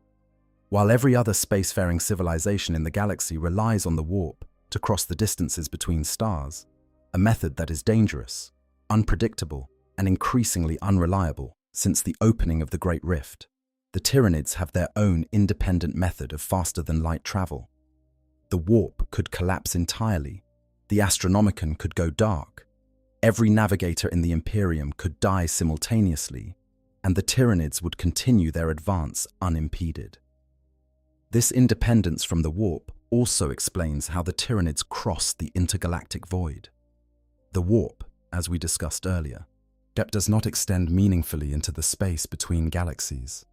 Any civilization that relies on warp travel is effectively trapped within its home galaxy, unable to cross the vast emptiness that separates one island of stars from the next. But the narval's gravitational compression ability works in real space, where the laws of physics apply everywhere. As long as there are gravitational fields to manipulate, however faint, the narval can function. The gravitational fields generated by the Milky Way itself would have been detectable to the narvals even at intergalactic distances. The combined mass of 100 billion stars creates a gravitational signature that extends far into the void, growing fainter with distance, but never entirely disappearing. The narvals could have used this signature as a guide, on compressing the gravitational corridor between their position in the void and the galaxy ahead, propelling the hive fleet forward with each compression. The journey would still have taken an immensely long time, even with the narval's abilities. The intergalactic void is measured in millions of light years, and gravitational compression cannot achieve the same speeds as a full warp transit through a densely starred region. But the Tyranids are patient. They entered their dormant state, their metabolism reduced to almost nothing, their consciousness preserved in the hive mind's psychic web, and they drifted. For hundreds of thousands of years, perhaps millions, they drifted, and the narvals guided them, slowly, steadily, compressing the gravity ahead and releasing it behind, nudging the hive fleet forward one increment at a time. As the most patient navigation in the history of the universe, performed by organisms that did not know the meaning of impatience. When the pharaoh's signal reached the hive mind, the narvals would have been the first to respond. Their gravitational senses would have detected the signal's origin, identified it as coming from a region rich in mass and energy, and begun the long process of reorienting the fleet toward this new destination. The dormant hive fleet stirred, its course corrected, its purpose renewed. The narval brought the Tyranids across the void, and the narval will bring the rest of them, too. As long as the Milky Way's gravity shines in the darkness, the narvals will follow it, carrying their terrible cargo toward a galaxy that is only beginning to understand the scope of what is coming. The scale of what approaches. To truly appreciate the magnitude of the Tyranid threat, it helps to consider some specific numbers, even though the numbers themselves are estimates and may understate the true scale of what is approaching.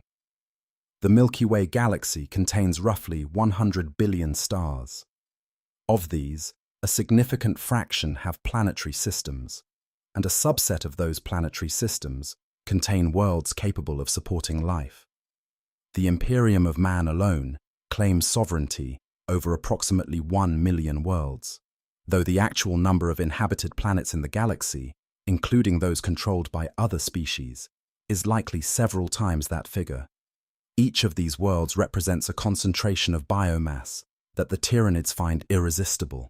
A typical inhabited world contains trillions of tons of biological material, from the microbial life in its soil and oceans, to the plants and animals of its surface ecosystems, to the billions of intelligent beings who call it home. From the hive mind's perspective, each world is a nutrient packet, a self-contained unit of food that can be consumed and processed to fuel the swarm's continued expansion. Now consider the scale of the approaching hive fleets. Hive Fleet Behemoth, the first major incursion, consisted of approximately 1,000 bioships. This was enough to consume multiple worlds and nearly destroy the Ultramarines chapter before being defeated at Macragge.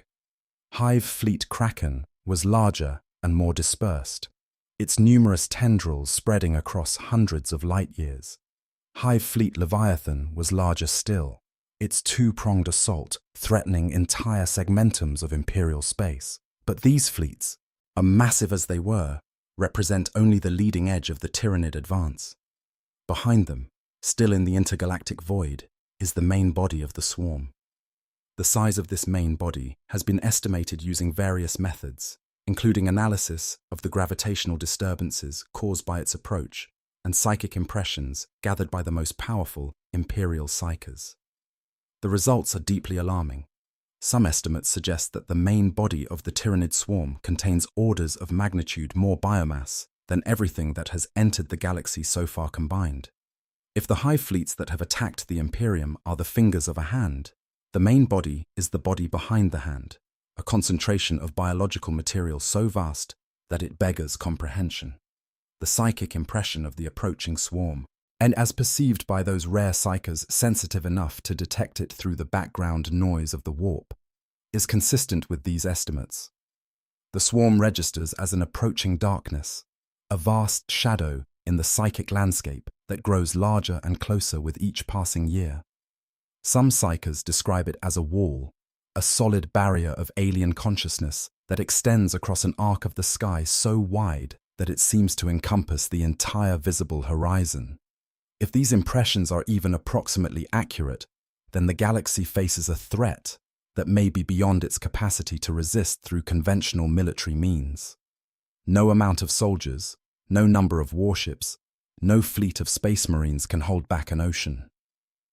And the Tyranid swarm, at its full strength, may be closer to an ocean than to an army. This is why the Silent King's return is so significant. Sarek, with his millions of years of experience and his intimate knowledge of the Tyranid threat, may represent the galaxy's best hope for developing a strategy that addresses the full scope of the problem. The Necrons possess technology that is fundamentally different from anything else in the galaxy, technology that can manipulate matter, energy, and space-time in ways that other civilizations cannot replicate. If anyone can find a way to neutralize the Tyranid threat at its source, it may be the Necrons. But Zarek's motivations are not altruistic. He seeks to preserve the galaxy's biomass, not out of compassion for its inhabitants, but because the Necrons need living species to serve as vessels for their eventual return to organic life. Well, the Silent King is willing to fight the Tyranids, but he is fighting for his people's future, not for humanity's survival. Any alliance between the Necrons and the Imperium will be one of convenience, not of friendship, and it will last only as long as the Tyranid threat makes it necessary. After that, all bets are off. What the void really means. Throughout this narrative, we have used the word void to describe the space between galaxies. But the void is more than just empty space. In the context of the Warhammer 40,000 universe, the void represents something deeper and more unsettling. It represents the unknown, the unmapped, the places where even the most powerful civilizations cannot reach, and where the most ancient knowledge does not extend. The void is the reminder that the galaxy, for all its vastness and all the conflicts that rage within it, is a tiny thing in the context of the universe.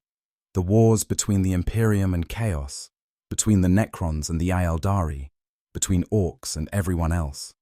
All of these are local conflicts, fought within the borders of a single galaxy among a universe of billions. The Tyranids are a reminder that the universe is bigger than the galaxy, and that the galaxy is not alone. Whatever struggles take place within its borders, whatever victories are won, and whatever empires rise and fall, the universe continues on, vast and indifferent, harboring threats that no one within the galaxy has imagined. This is the true horror of what the Tyranids found in the void. They did not find a galaxy at peace. They did not find a galaxy prepared to face an external threat. They found a galaxy at war with itself, its civilization so consumed by internal conflict that they could barely conceive of a threat from outside. They found a galaxy whose greatest minds were focused inward, on the wars and politics and theological debates that had occupied them for 10,000 years, while the darkness between the stars grew teeth and began to close in. The Tyranids exploited this inward focus with devastating efficiency. They arrived at the eastern fringe, the very edge of Imperial space, where defenses were weakest and attention was thinnest. They attacked in ways that the Imperium's military doctrine was not designed to counter. They used the galaxy's own biology against it, through the genestealer cults that turned populations into unwitting collaborators. But they deployed the shadow in the warp to isolate their targets, ensuring that each world they attacked faced its fate alone, and the galaxy, slowly and painfully, began to wake up, to realize that the internal conflicts that had consumed its attention for millennia were, in the grand scheme of things, less important than the external threat that was devouring it from the outside. The tyrannic wars forced the Imperium to look outward, to consider the possibility that the galaxy was not the center of the universe, but merely one more feeding ground in an infinite chain of consumption. It was a humbling realization, and it came too late to save the worlds that had already fallen. But it came, and that matters. Because awareness is the first step towards survival in the Warhammer 40,000 universe. It is the only victory that truly counts. The void delivered the Tyranids to the galaxy. But it also delivered a truth that the galaxy needed to hear, however painful the hearing. You are not alone in the universe, and you are not the biggest thing in it. There are forces out there, in the dark spaces between the stars, that do not care about your wars or your empires or your gods. Forces that see you not as a civilization, but as a meal. Forces that have been eating their way across the cosmos since before your species existed, and that will continue long after you are gone. Unless you choose to stop them.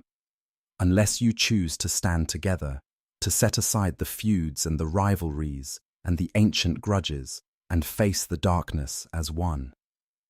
It has not happened yet. The galaxy remains divided, its civilizations still fighting each other, even as the swarm closes in. But the possibility exists, the potential is there, and in a universe defined by war and despair, potential is a rare and precious thing. The Tyranids found a galaxy in the void. What the galaxy finds in itself, in response to this terrible discovery, will determine whether it survives. The story continues. The war goes on. The void still watches. And somewhere, in the darkness between the stars, the hunger grows. I hope you guys enjoyed the story. Make sure to hit the subscribe, like, share button, whatever you want. Give me some feedback if there's any. And yeah, sleep well.